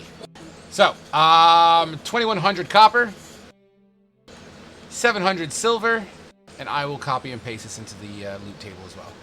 70 gold, 5 diamonds. That might help with all you fucking holy folk. A sardonyx, a square yard of silk, i.e. 10 gold a pound. An ingot of copper. It is 20 pounds heavy. A stone basin. A wooden bench, apparently. I'm gonna say a wooden bench, but it was like really fancy, you know, like an antique. 2 pounds of butter. Why does Man butter loves always butter. Why does butter always make it into I our don't games? know. Ooh. You find that, okay, so you find an orb that's the size of a softball. And it seems to be very glassy. In other words, it has that shine to it, like a glass. I just fucking rolled and didn't link what I had written before, did I? That's fine. I got it all written down, Oh, you sexy bitch. and I think so does Thalia. Thank you. Working on it, yeah. You find this glass sphere the size of and it actually looks foggy. Think of the fucking thing from Lord of the Rings, the little Yeah. The Palantir. yeah, but it's more of a white cloudy color.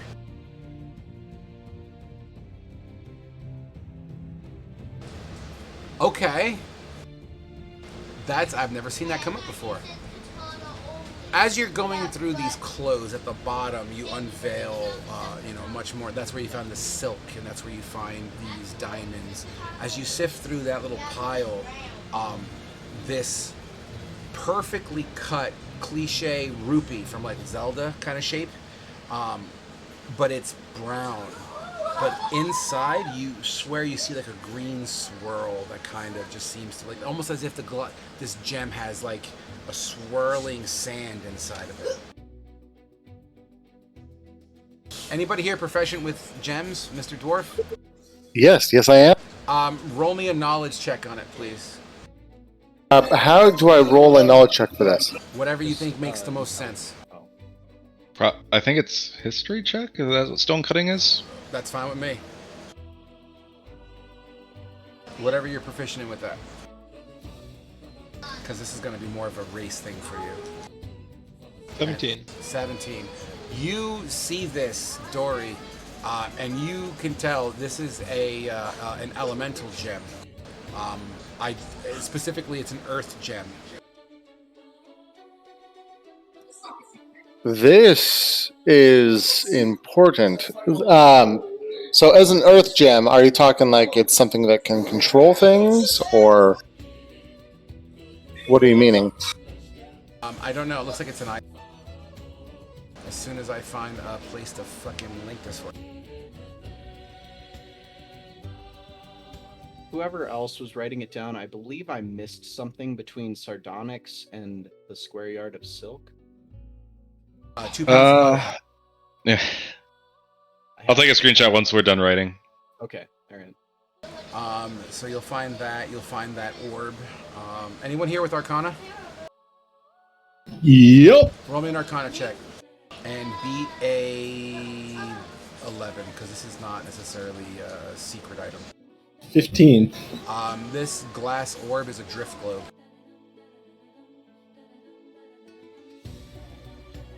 Oh, wow. I know what this item is, guys. Can I see it for a second?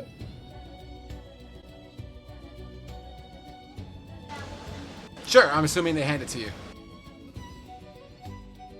Like I'm kind of just gonna hold it and see a little bit, and then I'm gonna kind of just it's gonna levitate it up above us, and I'm just gonna light it. What language? What language do you speak?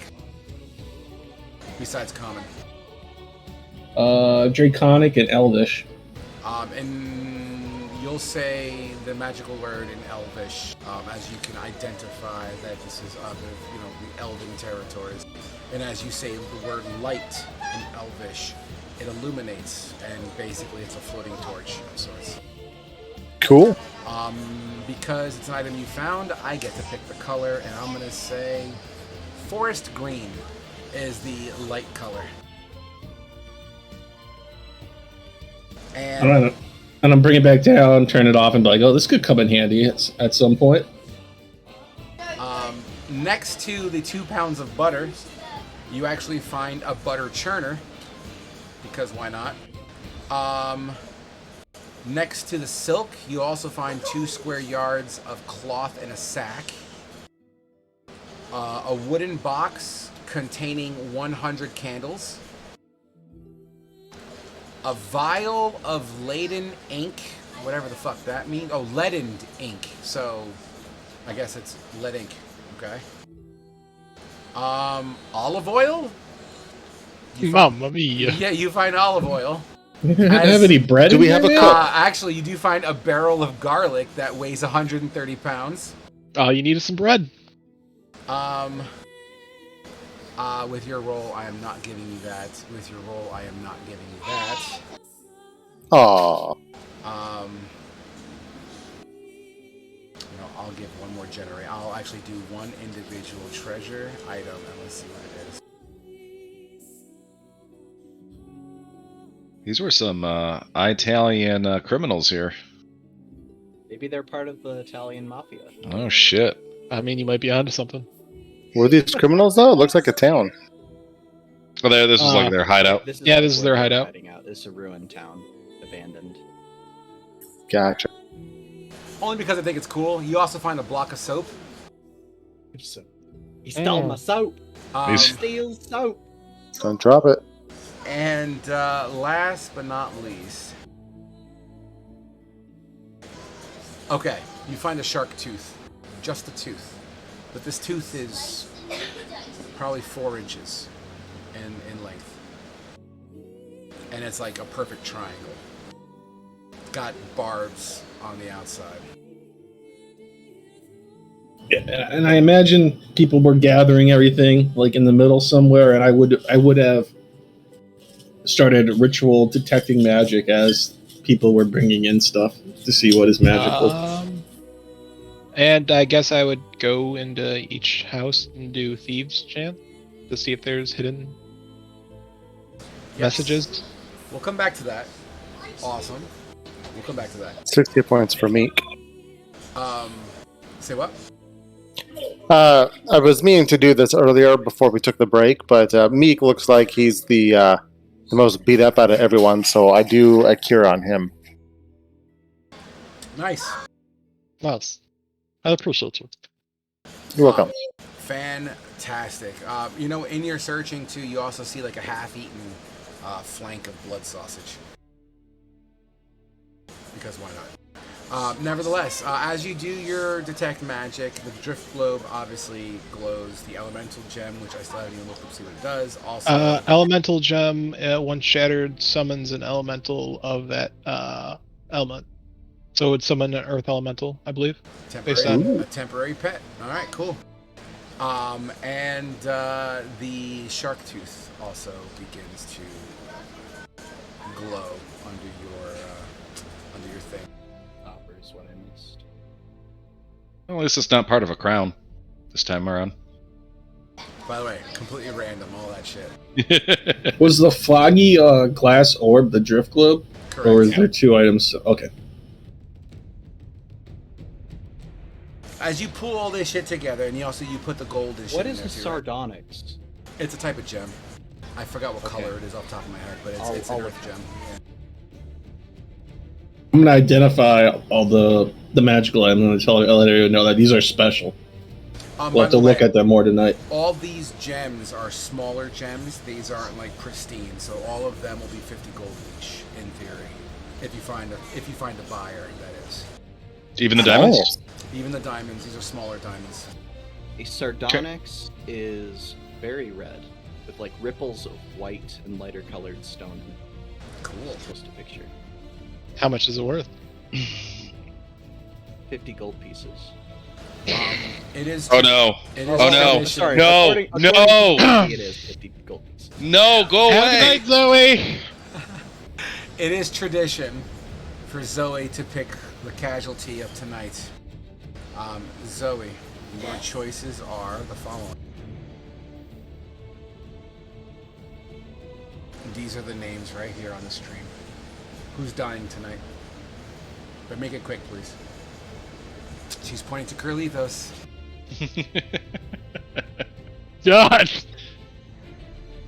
All right, wave. All right, cool. Now get out of the frame. Love you. I forgot what I was going to ask. Oh, I'm new to magic casting. Diamonds we need for like special stuff, right? Yes, there are resurrection spells, I believe. I forgot the name of the spell exactly that you can bring back to life with diamonds. Okay. Revivify or some shit. Yep. You won't take the diamonds. Leo'll ask for something else. All right, guys. So that's everything. I think that was more than generous, considering this was their hideout and horde. So yeah, you find a bunch. Outside of that, you'll find clothings of different styles from East Side, even some Holy Empire relics and clothing. You would absolutely see some Elven Empire stuff. Shit, you even see some like Goblin make stuff as well. Greenskin stuff. So it's literally just a hodgepodge of everything that they may have looted over the course of X to Y. While I was doing my investigating, I was also moving the bodies of the slain and putting them into a mass pile. And after I finished doing that, and everyone, was searching through them and, kind of like lining them up for everybody, I would do a prayer of my own. Sure. In your head or And- out loud? Out loud. What does it sound like, sir? And I would say, "You all were not strong enough to be given a warrior's death. You all shall rot and be feasted on by creatures as brave as you." And then that's it. And I'd walk away. Hey, Frog, Sir. how much, or what color is the square yard of silk? I think he said white. I didn't say any color. Oh. Zoe, give me a color. Blue. I'll take that. In fact, it's the same color blue that the Holy Empire use. And then how many PCs do we have total? How many what? Player characters? Player 6. characters do we have? This party is 6 deep. 6. Okay.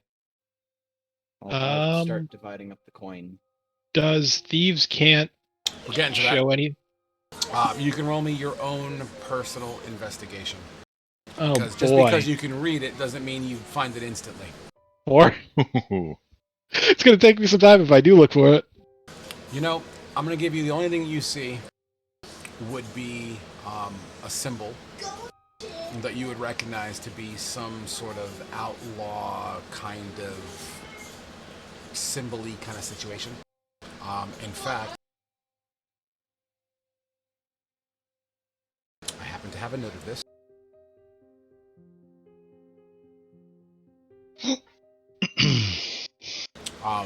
It is a symbol of what looks to be like a vine that has thorns, and it's in the color blue, signifying the blue thorns, the group that you just dismantled. Outside of any other hidden messages and whatnot, you just didn't find any that you were aware of. Okay. Should we take proof that we've slain these other bandits? The contract was just for him, so I don't think it's needed. I do believe we should Are there any take... bounties on the rest? I'm not aware of any, but there could be. As you go to... Actually, Carlitos, what were you going to say first? What were you going to say, John? I was gonna talk to Phileas, and I was gonna ask if he took anything from Notch. Notch? Was his name Notch? Notch. Notch to give back to anyone back at like camp or whatever. I was offering my prayers to Bahamut over him for the afterlife, and the rat creature was going through his pockets. And as you say that, Dory, who asked for the details of the contract, asking if any of these other people have any kind of bounties, you kind of look around, Dory, and you don't see your contract anywhere. Where'd the contracts go?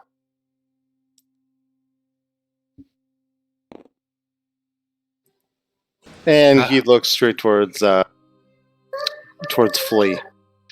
Wherever the creature went.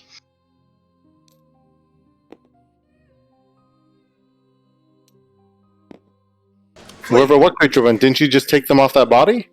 Flea, where are you right now? The rat creature. Heading down the opposite way of everybody else.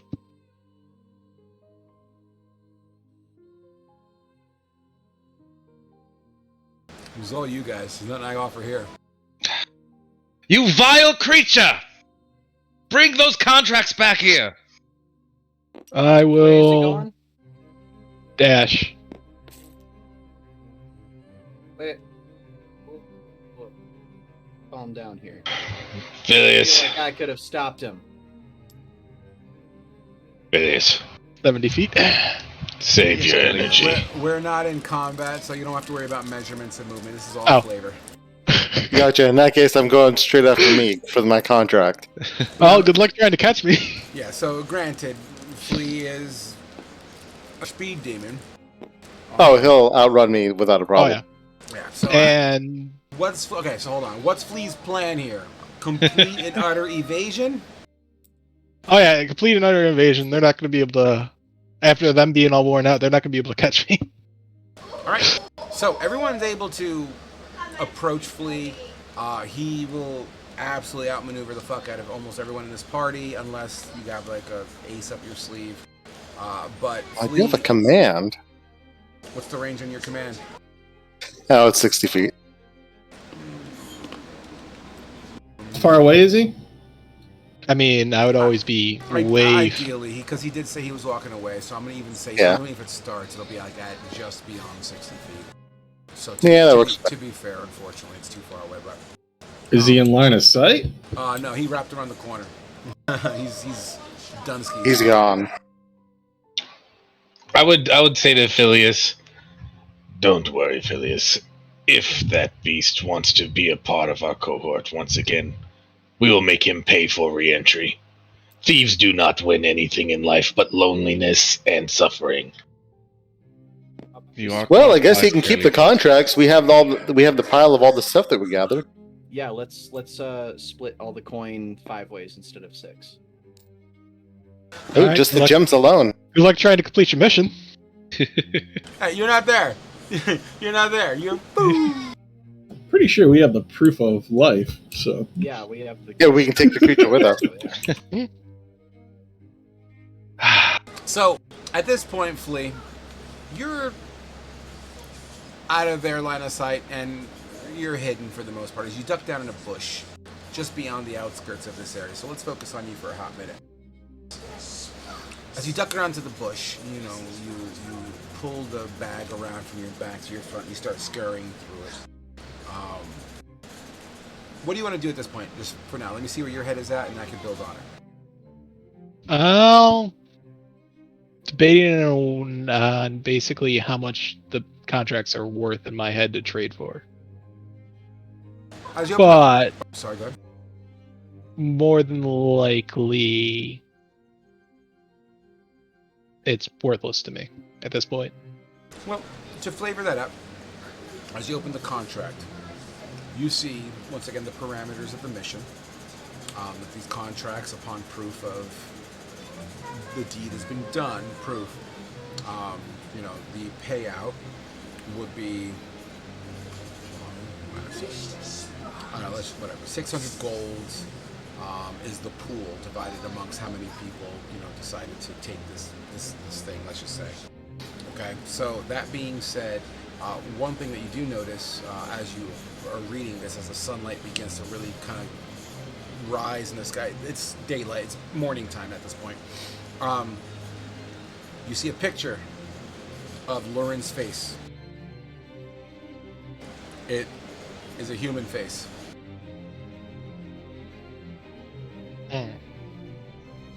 Because Flea is not that smart. Because he has bad intelligence, he's gonna take it as, I need Lauren's face. So,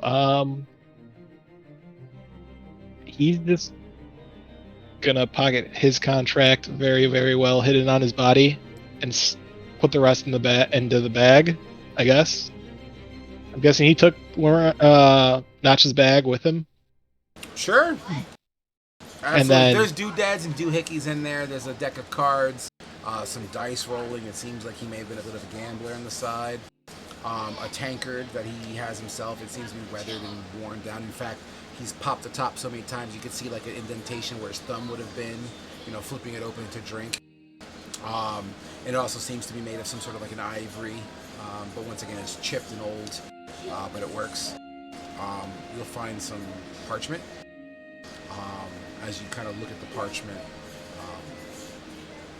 out of sheer left field, it appears he to be some sort of a sketcher.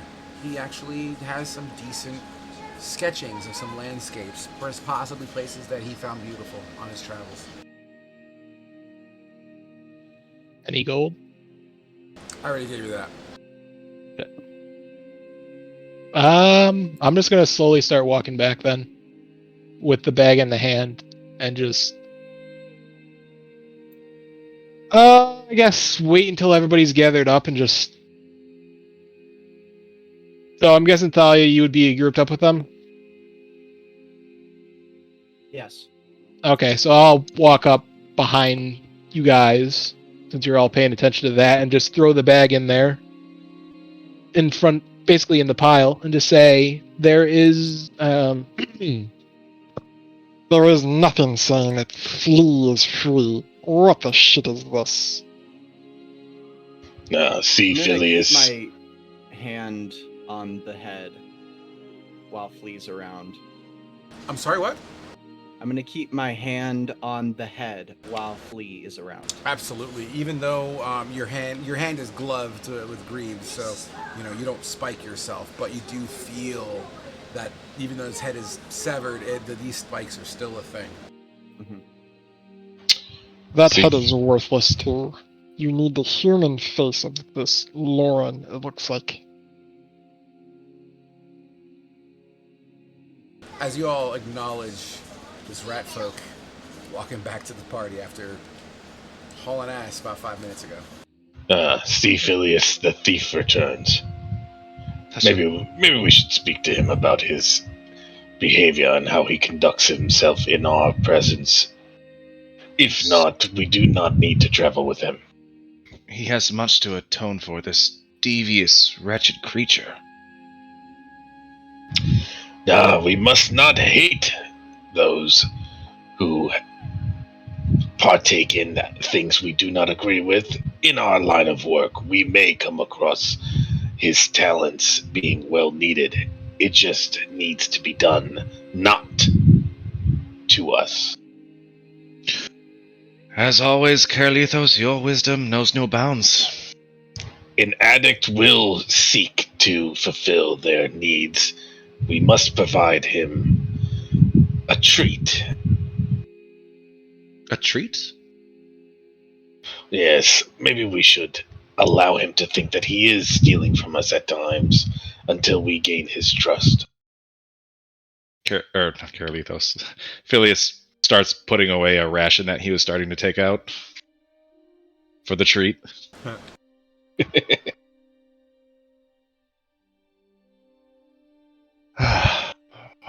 I can't say that I feel comfortable traveling with such a barbaric creature.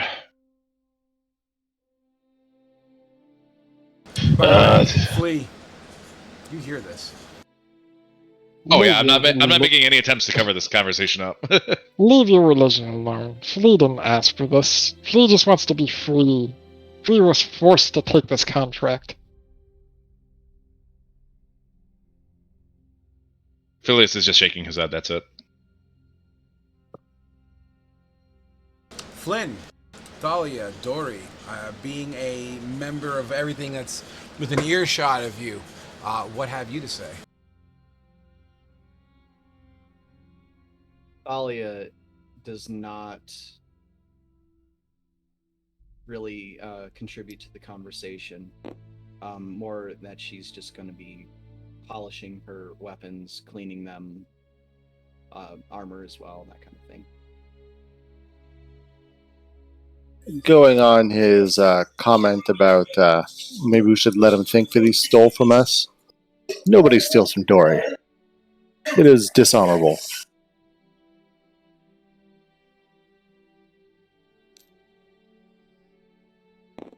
Ah, the gift from the gods speaks. Yes, Dory is your name. Are you part of our squadron? I don't recall ever meeting you. Yeah, I came a little bit ahead of time just to kind of scout things out, but I didn't catch your guys' fight until it was banging on the door, and I finally heard you guys. Well, your assistance was much appreciated. I fear we would have probably been goners without you. Yeah, that was definitely a ferocious beast. What was that? Seems to be a foul demon. Devil. Thalia's going to interject and correct. Well, now it's a beheaded one.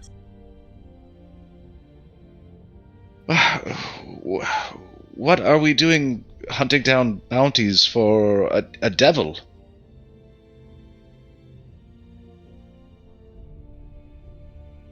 Apparently, it was just...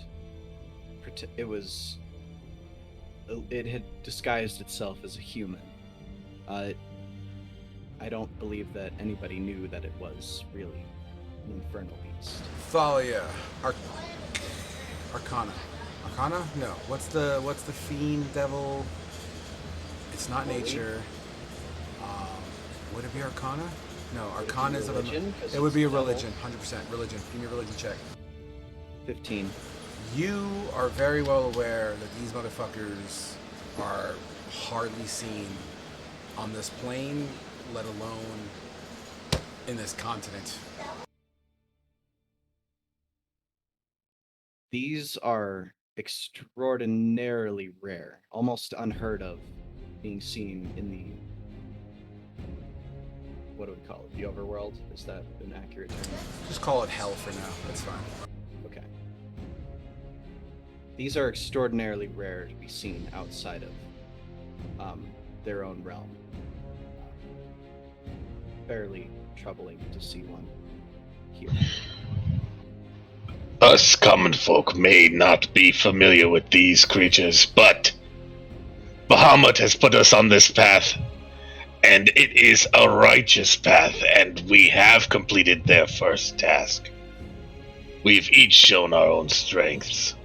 Bahamut is happy with our work, and is telling me now that we shall be great together. I believe Helm and the Red Knight also agree.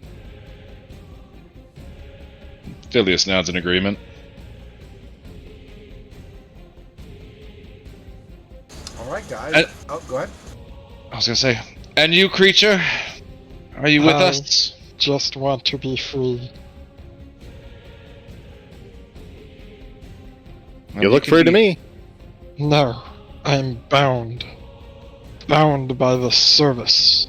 If I try to leave, they'll kill me by putting wanted posters up. I have to do this until I am free.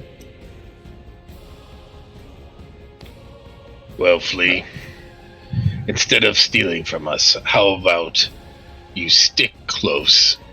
You watch our pockets, and in return, we help you gain your freedom. Fine. I will do that. But just know, half the loot. Not half the loot. Part of the loot is mine. What do you need in order to be free?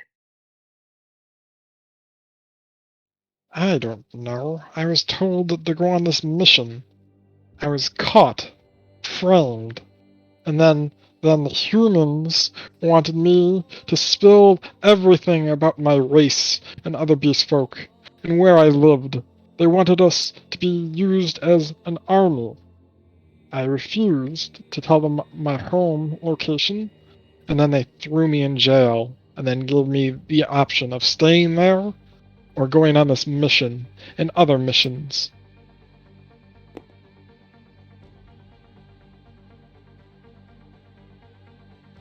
Do you know what their insignia was?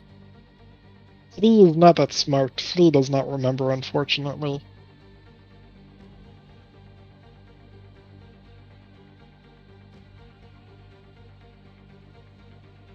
If you guys are all saddled up, we got a long walk ahead of us. That is certain. Perhaps we should use these ruins to rest before we make our journey. I am quite spent. I believe that's a smart idea. This house on the right of us is probably the best. To rest in our enemies' beds may not be of best ideas. Maybe we should travel a bit first. But if you all agree to rest here, then, well, let us do as such. I would say it's better to rest here where we have a single entrance, instead of being out there. Remember, we don't know how many escaped. Nope, this place looks like as good as any. I suppose we should have someone set up a watch, yes? I'll take first watch. I will let you know if you guys are attempting to do a long rest. You guys did just do a long rest this previous evening, and it's currently morning. So as far as getting a long rest in, you'd have to wait for nightfall, or you can stay shacked up here until the next day. I'll allow that to happen too, pending possible situations. But a short rest absolutely can happen. How about short rest and travel? Sure. Traveling the road would melt those spells. So I don't know I'm how not many sure spells how they get much back. more I could dwell on my arcane powers. Well, let's do a short rest. Well, let's bandage up, make our way out, and then maybe we can build a camp down the road. As long as I catch my breath, perhaps we can still be of assistance. Yes, Bahamut tells me that resting here is not the wisest choice, but rather to travel first, then rest later.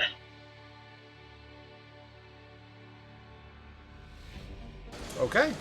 I'm completely on board as you guys kind of get some degree of shelter and kind of pull into this little room here that the Black Hand is kind of wrapping around here.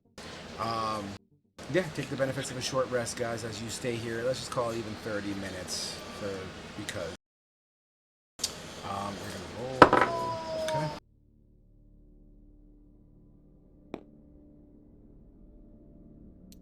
Talia's gonna kind of stay on this doorstep here, and just watch while everybody else is inside resting.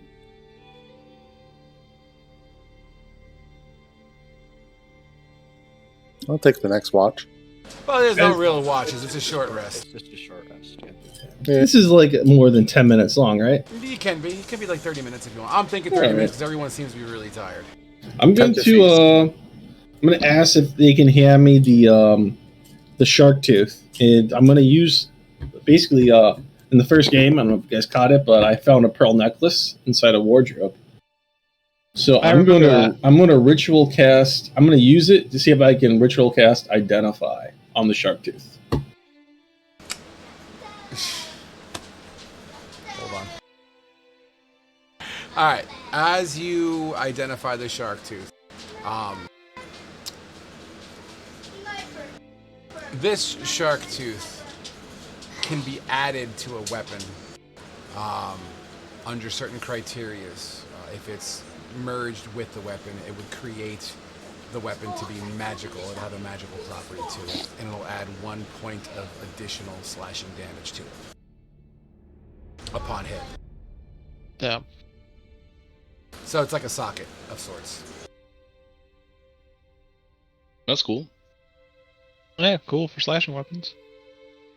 I mean, you could even attach it to a hammer and have a hammer do bludgeoning damage plus 1 point of slashing damage, technically. But it would have to be prepared appropriately and logically. I'm guessing it wouldn't be able to be attached to a crossbow, so. On one arrow. No, I'm not wasting that. Go get it. I shot it. Oh no, gotta retrieve it. Be right back, guys. How long do these temp points last? Do they fall off? I'm not too quite certain. I think After combat they fall off. It depends on who casted it. It depends on the temporary. What was the source of this temporary? It was my Twilight Sanctuary. Does it say It's anything about... behind the spell. Let me see here. Sometimes you keep them until either you do a long rest or they're beaten out of you. It doesn't say anything about losing. It doesn't say it, so it stays until you either get another buff on you or you just lose them. Okay. All right, team. 30 minutes is up. As you identify this situation, you start standing up, gathering your shit. Last thoughts, last things you want to take care of before you start traveling? Roll some dice. Let's go. All right. Got a whopping 5 points back. I roll. Thalia, maybe we should wrap the head instead of burying it for all to see as we travel back.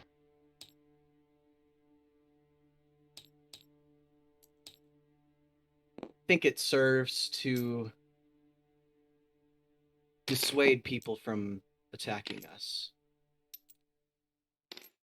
Which direction are you guys heading? South.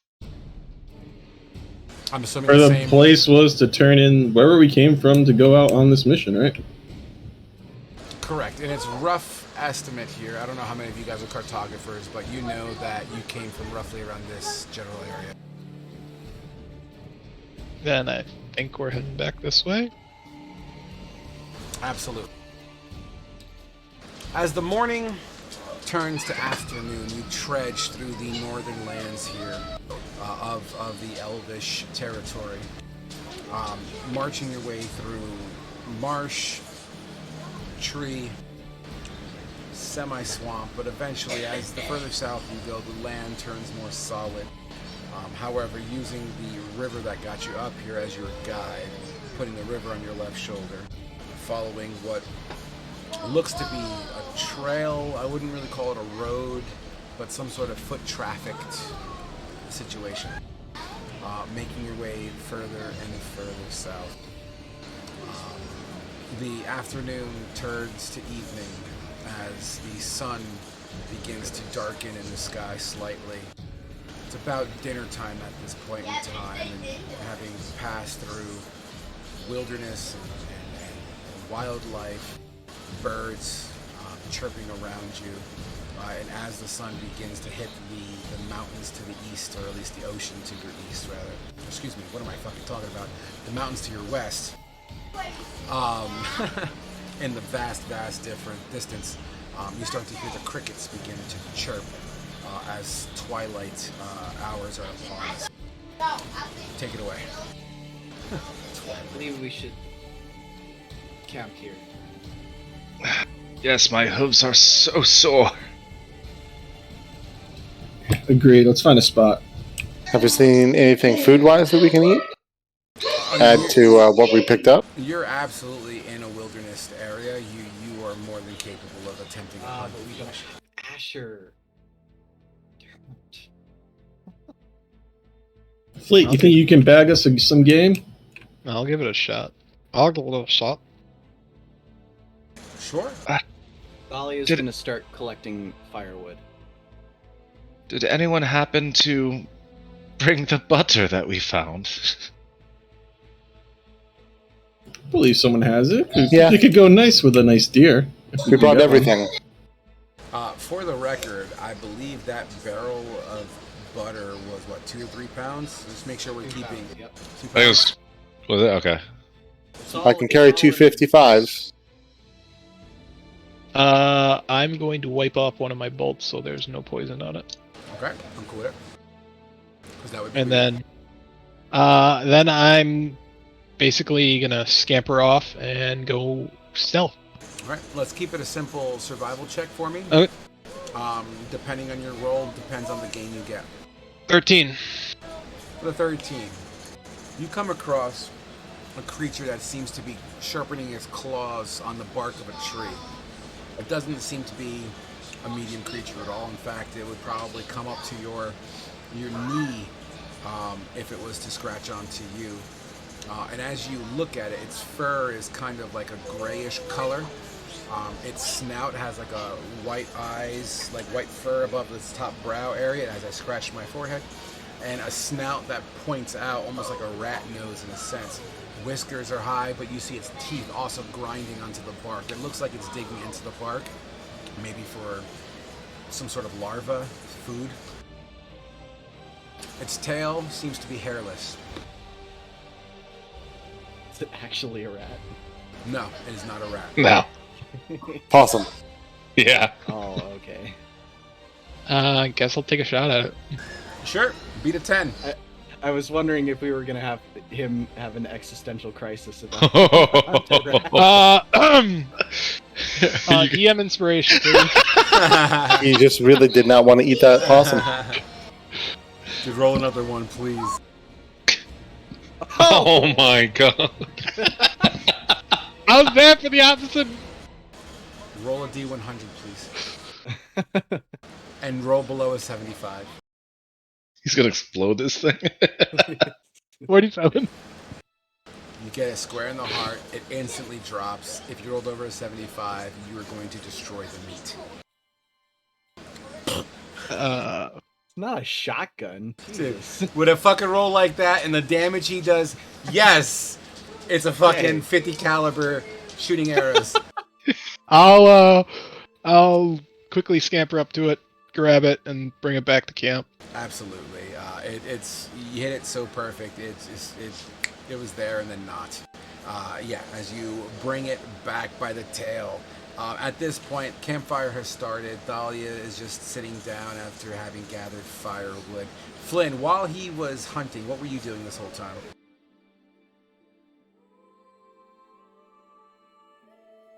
Flynn. Oh, I'm to help clearing the campsite. Making room for everybody's sleeping bags or whatever the hell they have. Around the fire. Sure thing. You clear things away. It's semi-rocky here near the riverbed, and if you were to stay quiet, you would hear some of the river kind of rushing very faintly in the distance there. But as you push away, you expose dirt and softer bedding, and absolutely do so. Dory, what are you doing during this time frame? Dory is going to start by cutting up and gathering some wood before he sits down, and he actually starts taking care of his gear, and he offers to take care of anybody else's gear as well. As you offer your services, what exactly are these services? Well, mending basic things that might be wrong with weapons or armor, sharpening, polishing. I appreciate that. I took quite the blow from Lauren earlier. And he'll take off his scale mail and hand it over. I'll do what I can with it. As you lay your hands on this armor, you chant your little activation spell words, and what does it look like when you mend? Oh, I don't have any spells like that. I'm literally Oh. manually Oh, you're working on fucking things. chipping away. I'm here thinking you have the mending spell. My apologies. No, I don't. Sure, where do you get I have smithing tools, and then I've got my jeweler's tools. Sweet. How do you plan to repair the missing scale pieces? Well, with it's going to end up a little tight, or I'm essentially going to put just whatever I can to fill that spot. Sure. You have doodads and you maybe some scrap on you, and you kind of fill in the blanks. So you got like scale, penny, scale. Some copper pieces. Yeah, absolutely. But it takes It's not pretty, but it works. Yeah, it'll take some time to do it. So, Phileas, your armor has got scrap metal filling in the pieces that may be missing a scale or two. Appreciate it. This will hold until we can get to town, at least. Thank you. And as dinner comes back, Flea, you walk into camp, you see everyone prepping for a decent rest. There's your meal. As the possum thuds onto the ground in front of whom, Flea? Who's doing the campfire right now? I guess I am. I was collecting firewood. That works. Then it would go right in front of Thalia. Home, as it literally kind of goes and rolls halfway. Rigor mortis hasn't quite set into this creature yet as it rolls with its tongue kind of hanging out of its beaked mouth or that snout. I guess, do you want me to roll for starting the fire, or...? Let's just assume the fire's on. You guys had more than enough time to fumble around with it. That's fine. But if you plan to cook it. you gotta have to clean it first and defer it. All right, I'll do it. Survival. I got a dagger. 14. I'll light the fire and I'll help control the temperature while you're cooking this thing. Sure. Awesome. With the 14, you cut the tail off. You decapitate it. Just kind of rip down the middle. You take your gauntlet, you scoop out the innards and kind of just throw them on the ground, and you begin to start peeling away of the skin and revealing basically rib meats and leg. It's crude, but you did a decent enough job. As you begin to, what I would assume, rotisserie this thing, you kind of take the wood, you kind of lean it over the fire as Phileas is controlling the flames around it, making it get a nice even. I was gonna say before they put it on the spit, I'm gonna put some olive oil and garlic together and put it in the inside. So you took some of the, because I believe that was a barrel of garlic. It was like 130 pounds. I assume you took some of the garlic. Probably if it's just, I believe one garlic would be enough for the damn. I mean, you could thing.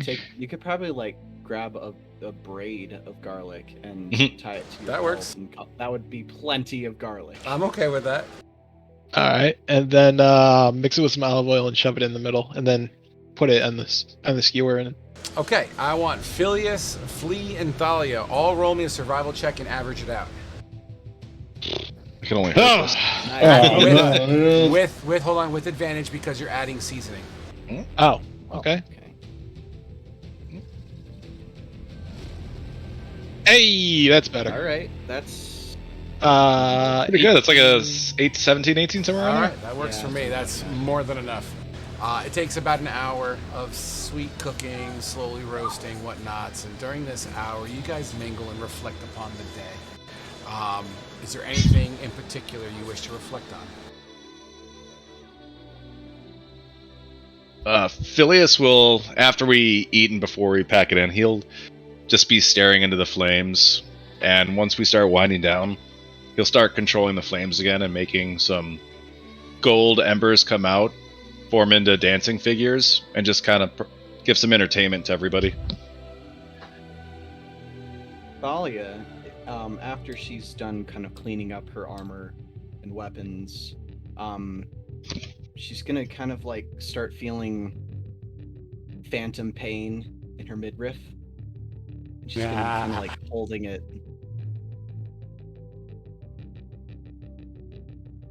Awesome. Absolutely. Do you make any grunts or those those little? Well, she's gonna like kind of find a tree and like rest kind of with her back up against it. She's gonna get it like sitting, and I mean, I don't have, you won't see any facial expressions, but you can kind of tell she's not sitting kind of like you normally would if you were completely comfortable. Awesome. Absolutely. Out of character, do you sleep in your armor? Yeah. Okay. You are aware of the negative effects of sleeping in your armor, right? Yeah, but she can't really. I know who Thalia is. I just want to make sure because everyone else doesn't know who Thalia is. Well, it's a point of exhaustion. Fair enough. Just want to make sure we're on the same page. Yep. All right, cool. And as you kind of lean into it, you know what? Who has the highest perception of the group here? Highest passive.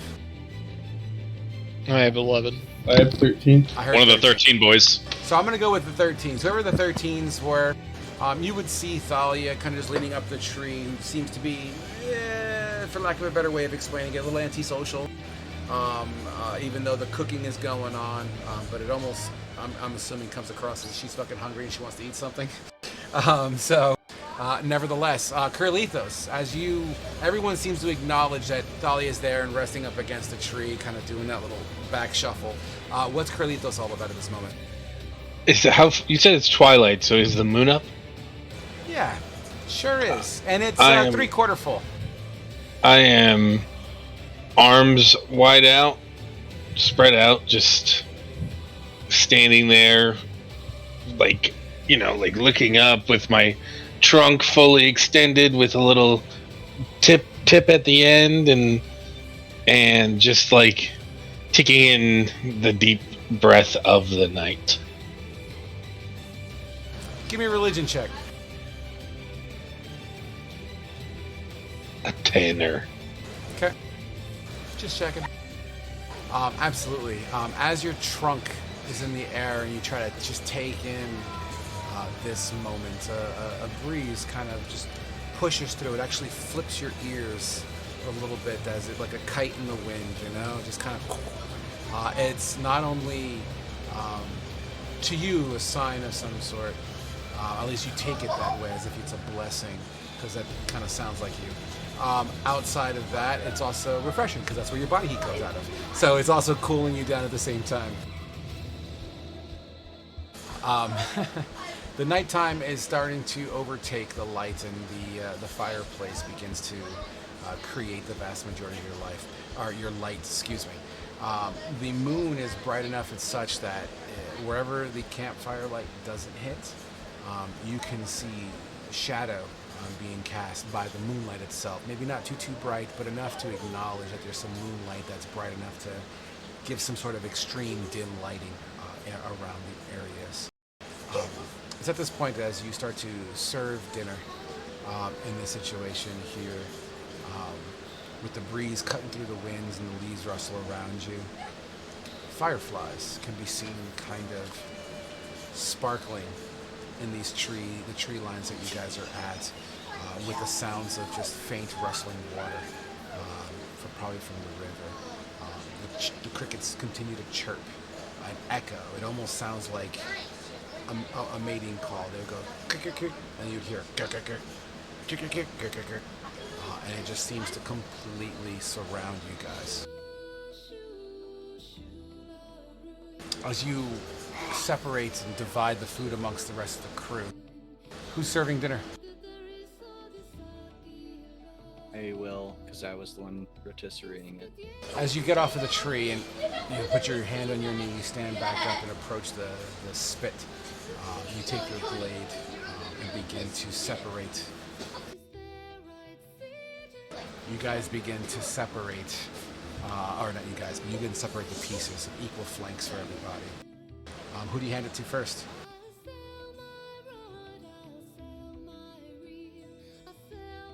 Just start like whoever's directly in front of me. Flynn. As Thalia reaches across the fireplace or the fire pit and hands you a cooked flank of possum meat. I'm gonna say thanks, and I'm gonna say, hey, did we ever get your name, by the way? Just Thalia. It's fine. Thanks, Salia. Yeah, I'm going to. I'm actually going to use my mage hand to feed myself while I read my spell books. Absolutely. Take some notes. It's like holding grapes Less over your face. less greasy. Absolutely. This food tastes really good. For on the spot wild game, this is awesome. Who do you serve to next, Thalia? It'll just be in clockwise rotation. Phileas, as So you're from Flynn. as you're next, Thalia hands you a flank, an equal sharing of the meat. Oh, I appreciate it, but I'm sure the others will probably like this better, or sooner rather. I'll help serve, and he'll take his and just bring it right over to Karalithos. This Phileas has handed you a nice, hot, still kind of sizzling in some cases, piece of meat. Still on the bone. Is it like on like a piece of cloth? Like how is it being? No, here's a piece of meat. Just meat. There you go. I'll just still. What the? You use the That can pieces of actually silk. eat? You unravel Yeah. the 2 pounds of fucking silk. Do you have, like, teeth that you can eat meat with, or do you Yeah, just yeah, all yeah. have, like, 3 teeth? I can eat. I'll be honest, I was wondering myself. Interesting. I've never played with a beast race before, so that's kind of fun. So I'll still be there with my arms like spread out, palms up, stretched out, looking up, and then you'll just see my trunk come down, grab it, put it in my mouth, and I begin to chew, and then my trunk goes back up. You put the whole thing in your mouth? I guess you're big Yeah, enough. yeah. Okay, as you chew, first off, it's really hot. You don't hurt yourself, but it's fucking really hot. And it's also on the bone, so as you're chewing, you just hear the bones popping and crunching under your thick teeth. In fact, you guys probably hear that shit echoing in his throat. Just gnarly. Next up, Thalia, as you continue to serve, Flea, who seems to be next in line. Flea, are you right on the fire, or are you kind of hanging back a piece? I was gonna say Flea actually disappeared and went up a tree. He uses acrobatics to climb a tree. Fair. I'm not going to have you roll for that because you're not under any duress. However, as Thalia doesn't see you because you went up in the fucking tree, you would see, I forgot your Dory. Yes. Thalia hands you a flank of meat. I don't question it. I make sure that it looks edible, and then I rip into it. Yeah, you rip into it, and it's just juicy, it's garlicky, it's buttery, it's oily, it's delicious. Then I enjoy every single bite, and I say thank you. Are you a well-facially haired dwarf? Oh, of course. The oils, as you bite into the center of the meat, the rib cage just kind of holds onto the garlic and butter and oil or whatever it's on that shit. It just dribbles. meat off the bone. It just dribbles down your beard and stash, dude. It's just the oil. It's just a nice sheen. It just reflects in that campfire light. Hmm. And once No, again, that was good. yeah, the flavor's pretty decent for on the trail kind of eating. You guys are eating lovely. Flea, you look down and see everyone partaking in meat. You're more than welcome to do anything you want.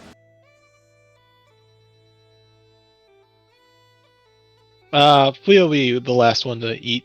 He really just doesn't care for like hot meat. He just likes it when it's warm. So he'll just wait until it cools down. So you're not going to partake in the meat, you said? I'm gonna wait until Thalia has hers, then I'll creep down, grab the last. Thalia, you're looking for a flea that you know is there. You cut it into 6 equal pieces, but you just like, what do you want to do? Just gonna shake your head in annoyance, and basically he missed dinner. Sucks to suck. As you hold on to the last 2 pieces of meat, I'll take my one and go back to You're not Phileas in this, are you? Oh, I'm Phileas. Oh, you are Phileas in Yep. this game? Okay, yeah, Yep. I'm gonna say everybody eats and hand you your flank. I appreciate it. Thank you. I'll give a curt nod and head back over to my tree. Gotcha. So technically, because he passed his to Carlitos, there's still one piece of meat on the spit that's still burned. While Thalia handed it to Philios, it's gone now. Fair enough. Absolutely, guys. So I assume long rests are in store here. Is that what's happening? Yeah. All right. As the night comes to a close, the sounds of the wildlife drifts you off to sleep. And don't worry about watches. I re-rolled on it. Nothing's going to be bothering you tonight. You're more than welcome to take the effects of a long rest.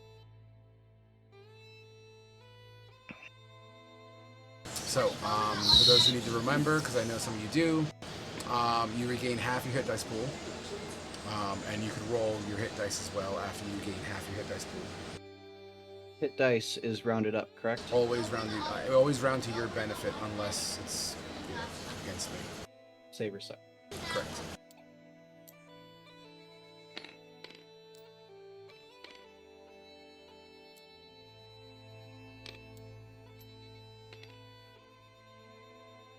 All right.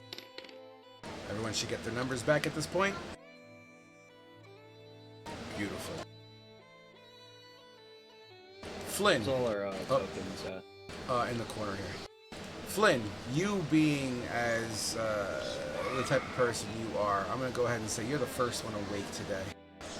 As everyone seems to be still somewhat in a decent sleep. It's about 5:30 in the morning. There's condensation because of the humidity that the trees just retain here. Even though it's not like solid forest, there's patchy, like grassy spots here and there, or high grass areas, as it does follow the contours of the river. It's not like the jungle by any stretch. It's like fucking Pennsylvania, basically. You wake up first. You do your stretchy yawn situation. Yeah, I'm gonna look around the party real quick, and I'm just gonna kind of see everyone's still sleeping, and stretch it up here, and I'm just gonna move off a little bit, and I'm just gonna grab something, from my bag, and I'm gonna start talking, but I don't think anybody else, unless they roll, is gonna be able to hear anything I say. No, you roll. You went a couple feet away, and as you take an item out, are we identifying this item? It looks like a shattered stone of some kind. Okay. As you begin to whisper into it, they hum a very low, glowing light in reaction to the words you are speaking. What words are you speaking at this point in time? I would be saying, if anyone would hear, it would be like, what do you mean he won? I thought he was weak. How'd he do that? Really? And then, oh wow. Well, I'm just glad you're safe, man. Yep. Nothing here yet. What about you? All right, understood. And then I slowly walk back. As this conversation is going on, everyone that's within an earshot, at disadvantage, roll perceptions, please. Just as a heads up, Frog, I still want Thalia to do her wake up and like her morning ritual that she used to have. We're getting to you in a moment, and you obviously, you could absolutely choose to fail these checks, by the way, too, if you wish. That's fine. But so no, 14's not gonna. As they said, I am snoring very loudly, and my roll matches it.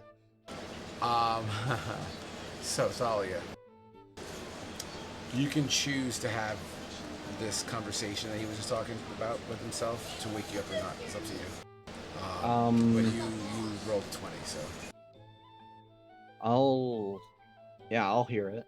sure. As you wake up and kind of peer over, you'll see Flynn kind of just whispering into his fucking palm. You kind of hear patchy words that you just heard him say.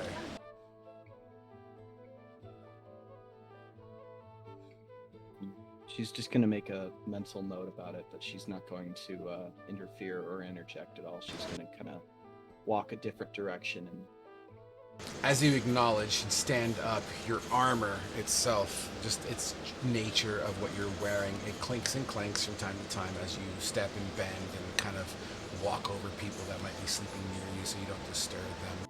However, as you're passing by, let's go with... Nope, you're snoring. Sorry, buddy. Phileas, you would hear the sounds of plate armor kind of clinking and clanking. But as you acknowledge that, you wake up, you look, and you'll see Thalia heading off into that direction, which we will continue with Thalia at that point in time, but understand that Phileas is in the process of waking up. So Thalia, as you walk away,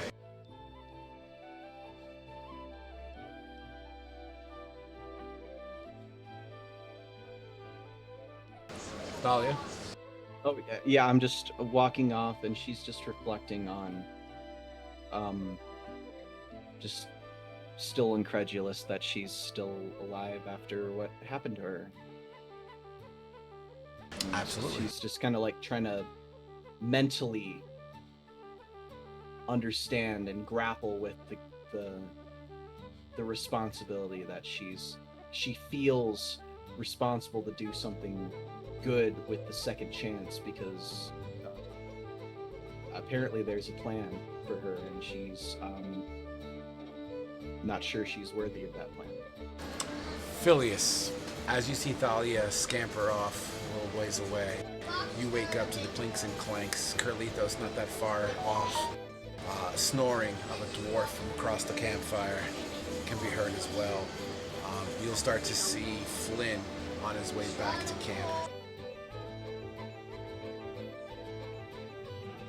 So, as he wakes up to Thalia moving around in heavy armor and seeing her walk away from camp, while also curious, but he gets the feeling and the sense that she's troubled, he's going to, with good intentions, follow her from a distance and just kind of observe with maybe hopes of catching her in a conversation. Roll me a stealth. I'm assuming you're looking to stay stealthy. Yep, and this and my scale armor is still off, so it won't be a disadvantage. Okay. Doesn't matter. 3. Well, you still attempt to stealth. It doesn't mean you just fail or pass. But we're going to use passive perception for Thalia's roll. So I definitely know. You would acknowledge that your spider sense is tingling, as if someone's following you. She's going to.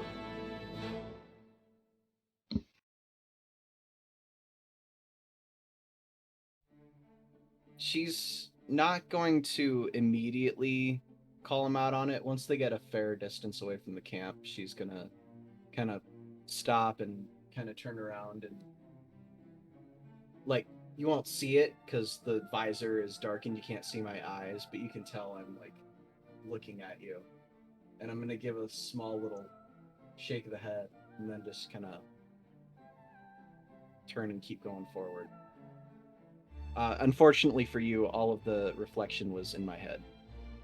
No, it's all right. Like, he was mainly curious and doing it, but seeing like the shake of the head, he's going to respect boundaries and give a bow and walk back to camp.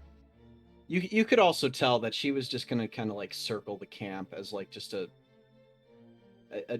a morning stroll kind of thing, like just on the way she was walking. Phileas, as you make your way back to camp and giving Thalia her space, you'll see Flynn in the process of coming back into camp, snaps a twig, which kind of jostles Flea awake. What's going on this early in the morning? Carlitos, as Flea just blatantly has any disregard for anyone sleeping, you wake up to hear exactly that coming from a tree above you guys.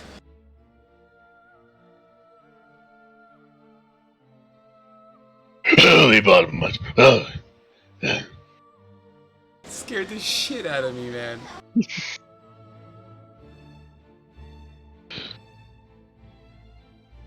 And as the big grunt happens, Dory, you're waking up. What? Is it morning? Seems like it to me with the amount of traffic everybody's doing. I kind of Which, dusting where's myself everyone? off with my ears. You know, I'm flapping my ears, and they kind of dusted me off from the dirt and the grass or whatever. Absolutely, and you also spook all the flies that are around you as your ears flap back and forth and things buzz around.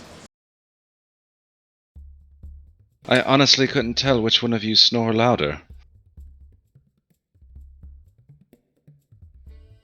Like, use a covert mission. Everyone's fucking snoring. We have an elephant and a dwarf. It's pretty much the same decibel level. Pretty much. Nevertheless, I think the element might have more gas, though.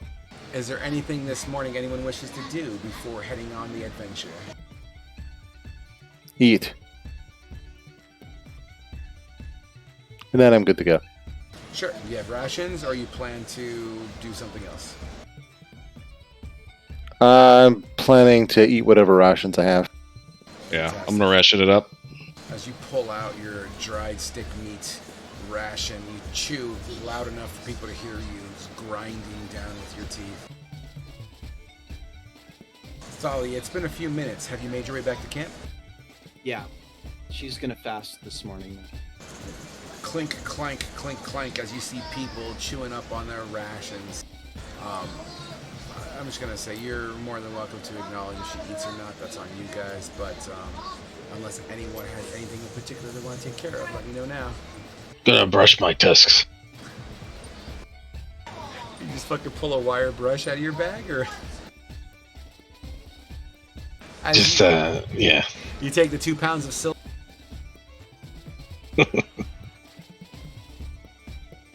Awesome. Use some of that olive oil. I'm sorry. You laugh. Yeah, shine them up. Do they grow until they break? I'm just curious. No, I mean, if we're going off of history, I clip them. Like, I guess you trim them up. So you Hellboy them. Yeah.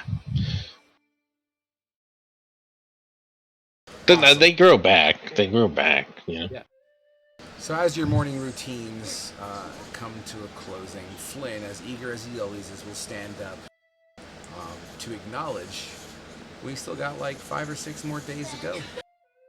Sorry to railroad you there, buddy.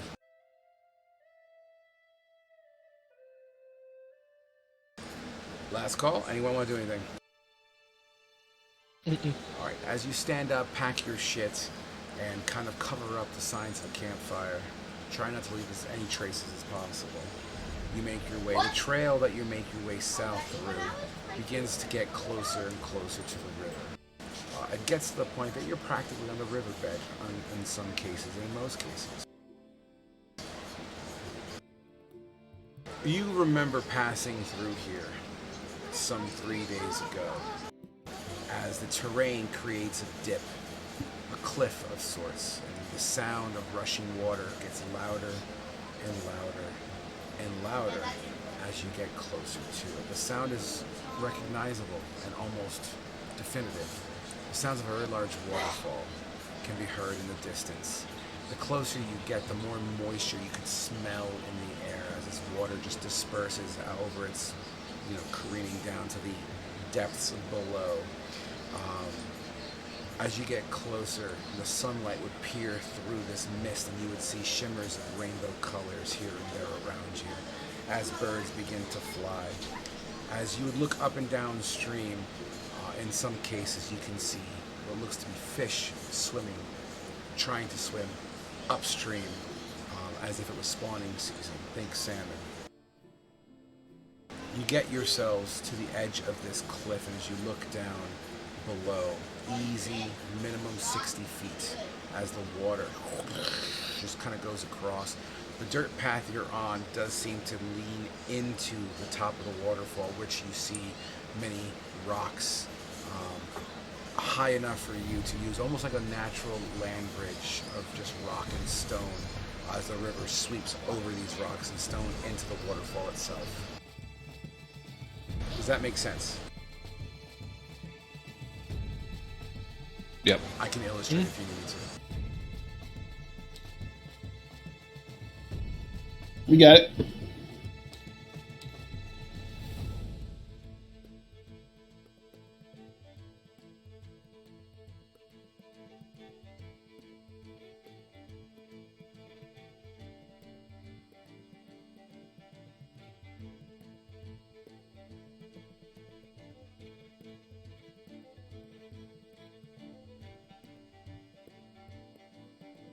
Got it?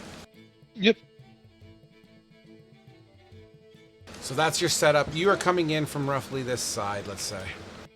And as you, let's just say you're 30 feet away from what looks to be this rocky kind of, natural land bridge of sorts.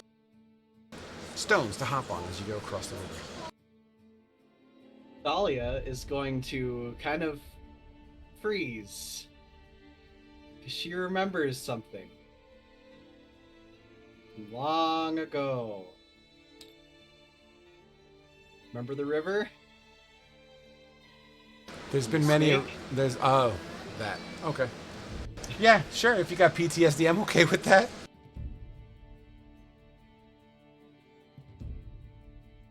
Nevertheless, what's the plan, guys? Where the words waterfall is, that's about a minimum of 60 feet in places. But the water itself seems to free fall for seconds before it hits the ground below.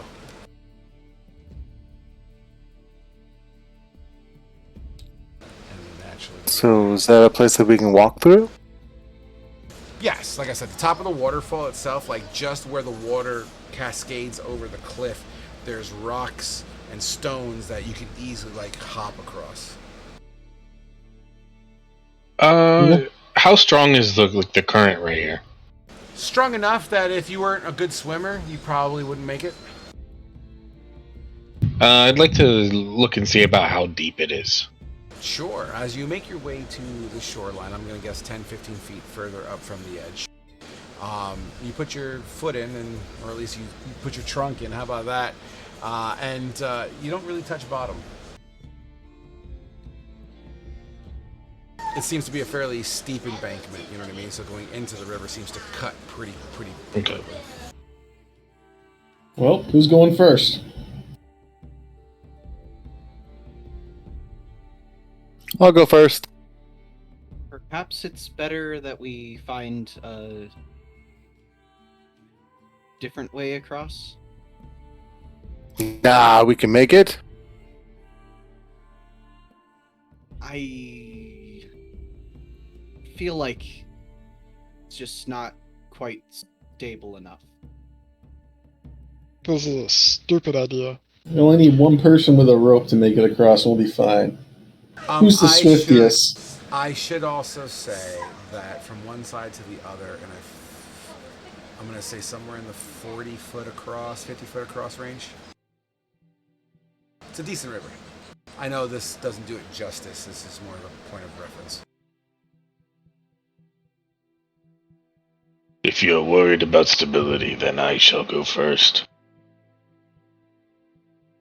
I'm holding action as he crosses. I'll pull out a rope and have him tie it to himself. The least I can do is anchor myself for him. Hamet is watching you, Carlithos.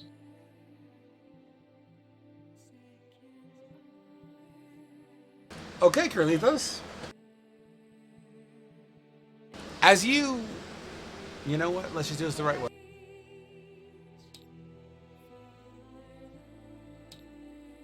Please hold. I always go to the wrong side of the table. While he's preparing to embark, I'm going to say, perhaps we should follow the river on this side for a while more and find a bridge.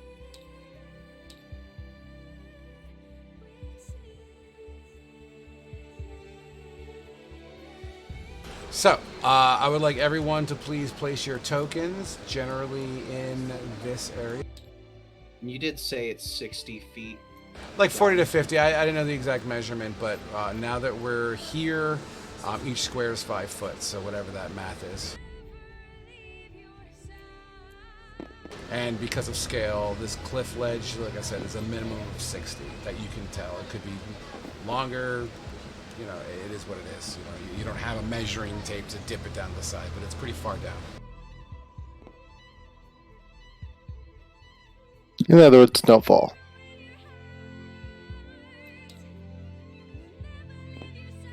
Okay. So, as everyone has placed their tokens,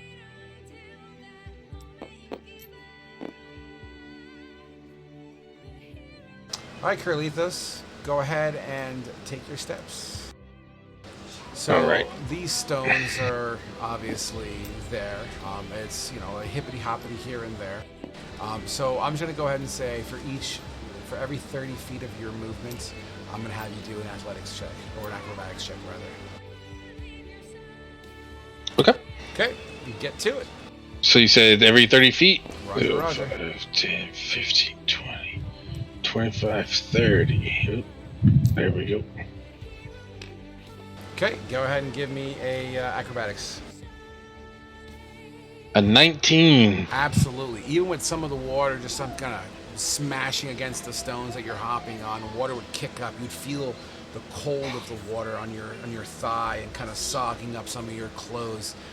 Kind of shifts you a little bit, but you're heavy enough. You're able to withstand a good deal of force. All right, let's get it going. Are you strolling across or are you swimming across? He's on the stones. There's like it's like I imagine it's a very almost like a small I guess to me like what I've experienced is like a small creek and then there's like a bunch of rocks that are jagged and kind of they're all over the place and so you can lose your footing and all that kind of stuff and here we go. All right, give me that Right there. acrobatics. I'm going to use my guidance. Guidance. I don't know that's gonna help. It was given to me. I'll let it fly this time, but technically guidance needs to be cast pre the roll, just so you. It says you can make it after. Does it say that? Yeah, or after making the ability check. Oh shit! I didn't even know that was an after thing. They changed it. For 7. Yeah. No, you know what? I'm gonna say you get to about here before one of the stones buckles under your weight and your leg goes into the cold water, and you are up to your thigh in the water. But you catch yourself, so you're not fully in the water. You feel the rushing water pushing against your leg and thigh. As soon as I feel myself start to slip, I immediately shoot my trunk up straight up in the air. Yeah, you do. So just snorkel. Let's go. Yep, your just body's in still, case. Your body's still Just in absolutely case. there, but you're technically prone for the sake of this exercise, even though you caught yourself. Okay. Everyone else would see Carlitos sink in to the water as he loses his footing. Thalia's immediately going to be like, I definitely think we need to move down the river more before we cross. Like, just in panic mode when she sees that. Did we end up doing the rope after all, or? Yeah, I think someone handed me a rope. No. Yeah, the rope's tied around I did. Carlitos, Okay. I think. Yeah, I just hold on to it tightly. He's fine. We'll make it across. I'm like very worried, so I grab onto the rope as well. As you both grab onto the rope, there's no tension on the rope. What is it, a 50-foot rope? Yeah, it's a 50-foot rope, so I'm gonna have to start walking out into the water. Well, you got about 10 feet left of slack on it, theoretically, based on the squares here. All right. I'll take those 10. Well, hold I'll on. just- Don't quite move yet, okay. boy. I got you. Okay. I got you. Okay. Flea, haven't heard from you yet. What are you doing in all this? Debating whether or not to cross. As you debate, fill in. What are you doing in this situation? As you see Carlitos' leg just slip into the water. I'm just holding action, waiting. Holding action. Got it. All right. Dory, you kind of slip out onto the rocks. Are you moving your full movement?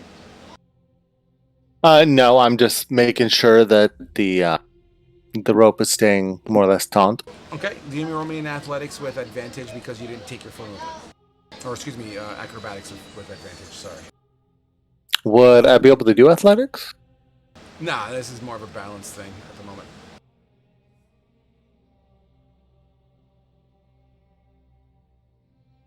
The first step you take into the river, but you're still on the shallow side, the rock just kind of grinds into the water, but you stay on your square. You don't fall in, you don't sink in, you just lose your footing under the first rock that you step onto. You still have the rope in your hand, and it still has a little bit of slack on it, but you're holding on, tight. I may be too heavy for the rocks. How loud is this waterfall? How Loud is it? Could I have heard him say that? Or? I would say you would need to have an adult shout. I wouldn't say a yell, but a shout Okay. to probably overpower it. Adult shout. An adult shout, yeah. Well, you never heard of adult shout before? Nope. It's because I just made it up. Well, now I have. It's slightly Yeah. louder than a child yell. Duh. Yeah. Right. I figured it out. I just never heard it before. All right, it looks like everyone had their turn, Carlithos. So, what do you wish to do? I'm gonna You are slowly. Yeah, I'm gonna stand up. prone. As you attempt to pull your leg out of the water, you feel a resistance. And as you try to pull your leg out, it's almost as if it's stuck. Every time you pull, you feel something squeeze. And I'll even add a little more color to that. Imagine a rope that's like wrapped around your leg like a corkscrew, and that's what you feel pressure. Kind of like, every time you try to pull your leg up, it kind of twirls harder and harder and harder. I'm gonna reach down with my trunk and start to move rocks away from my leg. As you move rocks away from your leg, and I'm not going to even have you roll strength on that one because a lot of these rocks are loose too, kind of freeing up some space. You grind against your leg with your trunk and feel. Imagine rubbing your hand across a cactus without doing damage. As you feel these spines kind of what seems to be wrapping around your leg, and as it actually twists tighter as you, once again, trying to get that resistance going, you start to feel it crunching down into your leg as if it's just about to begin to pierce you.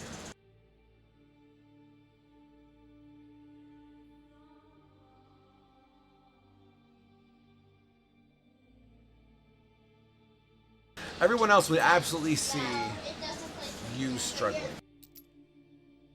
What's going on? I'll turn in and shout. An adult shout? An adult shout. An adult shout, okay. I'm just gonna yell, something has got my leg, and I cannot move. Have you tried stabbing it? I don't have anything to stab it with. Have you tried hitting it with a hammer? It is wrapped around my leg.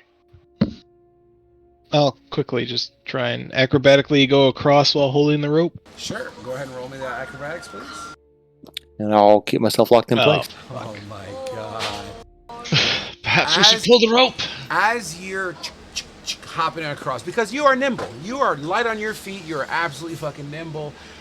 As you try to leap from one stone to the other, during one mid leap, you see out of the water this. I hate to call it a tentacle because that makes me think octopus, but it's not that kind of a tentacle. This tentacle has like, you know how squids have those long tentacles, but at the end they have those like barb pads kind of situation? That's what kind of reaches out of the water and pulls you back down as you you're going this way, it starts to pull you that way, mid-flight, and you kind of face plant into the water. You're above the water because there's still rocks there, but you're absolutely sliding through. In fact, with that, the tentacles themselves deal 4 points of piercing damage. And as you get pulled, everyone else sees this happening. Carlithos, you acknowledge what's on your leg as it's also beginning to pull you down for also 4 points of piercing damage. So do I subtract that difference based on my AC and evasion stuff? This is an ability. This is not an AC thing. This is a Okay. this is just what it does kind of thing. Sorry. But nevertheless, guys, as this rat gets drug across rocks and gonna get pulled under, and Carlitos is struggling to see what the hell is going on, I'm gonna curtain call at this point, guys. Oh. Oh, that is mean. All right, guys. Yeah, even my daughter's pissed. Look at her face. All right. Go ahead. Oh, I was just say so. Once more, every single campaign we go fishing. Because Yeah, I well. well. to bed and it wasn't good. That sounds like a you problem. Anyway, Give me a longer bedtime. I'm working. Anyway, so, all right, guys, that's gonna be our curtain call for today, our cliffhanger. Thank you once again for the beginning. Next session, I'll try to tack on a little bit more time to compensate for the earlier education thing. Please poke holes in anything that you see. If there's a certain thing you think I should pin, just reply Frog, pin this one, and I will absolutely pin it to the top to help out. I could probably even import it to the table if it really helps. Or fuck it, maybe I'll just give you guys the PDF for fuck's sake. It only costs like $20. I did actually send you a question about the armor thing where you're able to use some of your movement, 15 feet or whatever, for something. Yes, you can get guard points for every 15 feet you sacrifice. So the question on that, what about the races that don't have 30 feet of movement? Yeah, that's just the stipulation of choosing that race. It's just one of the downsides. But with the downsides, I'm pretty sure there's other racial abilities that give you the perks, so it's just kind of the way it is. Okay. All right, guys. Let me kill the stream here. We'll do our after action report, and we'll call it a night. 1 second.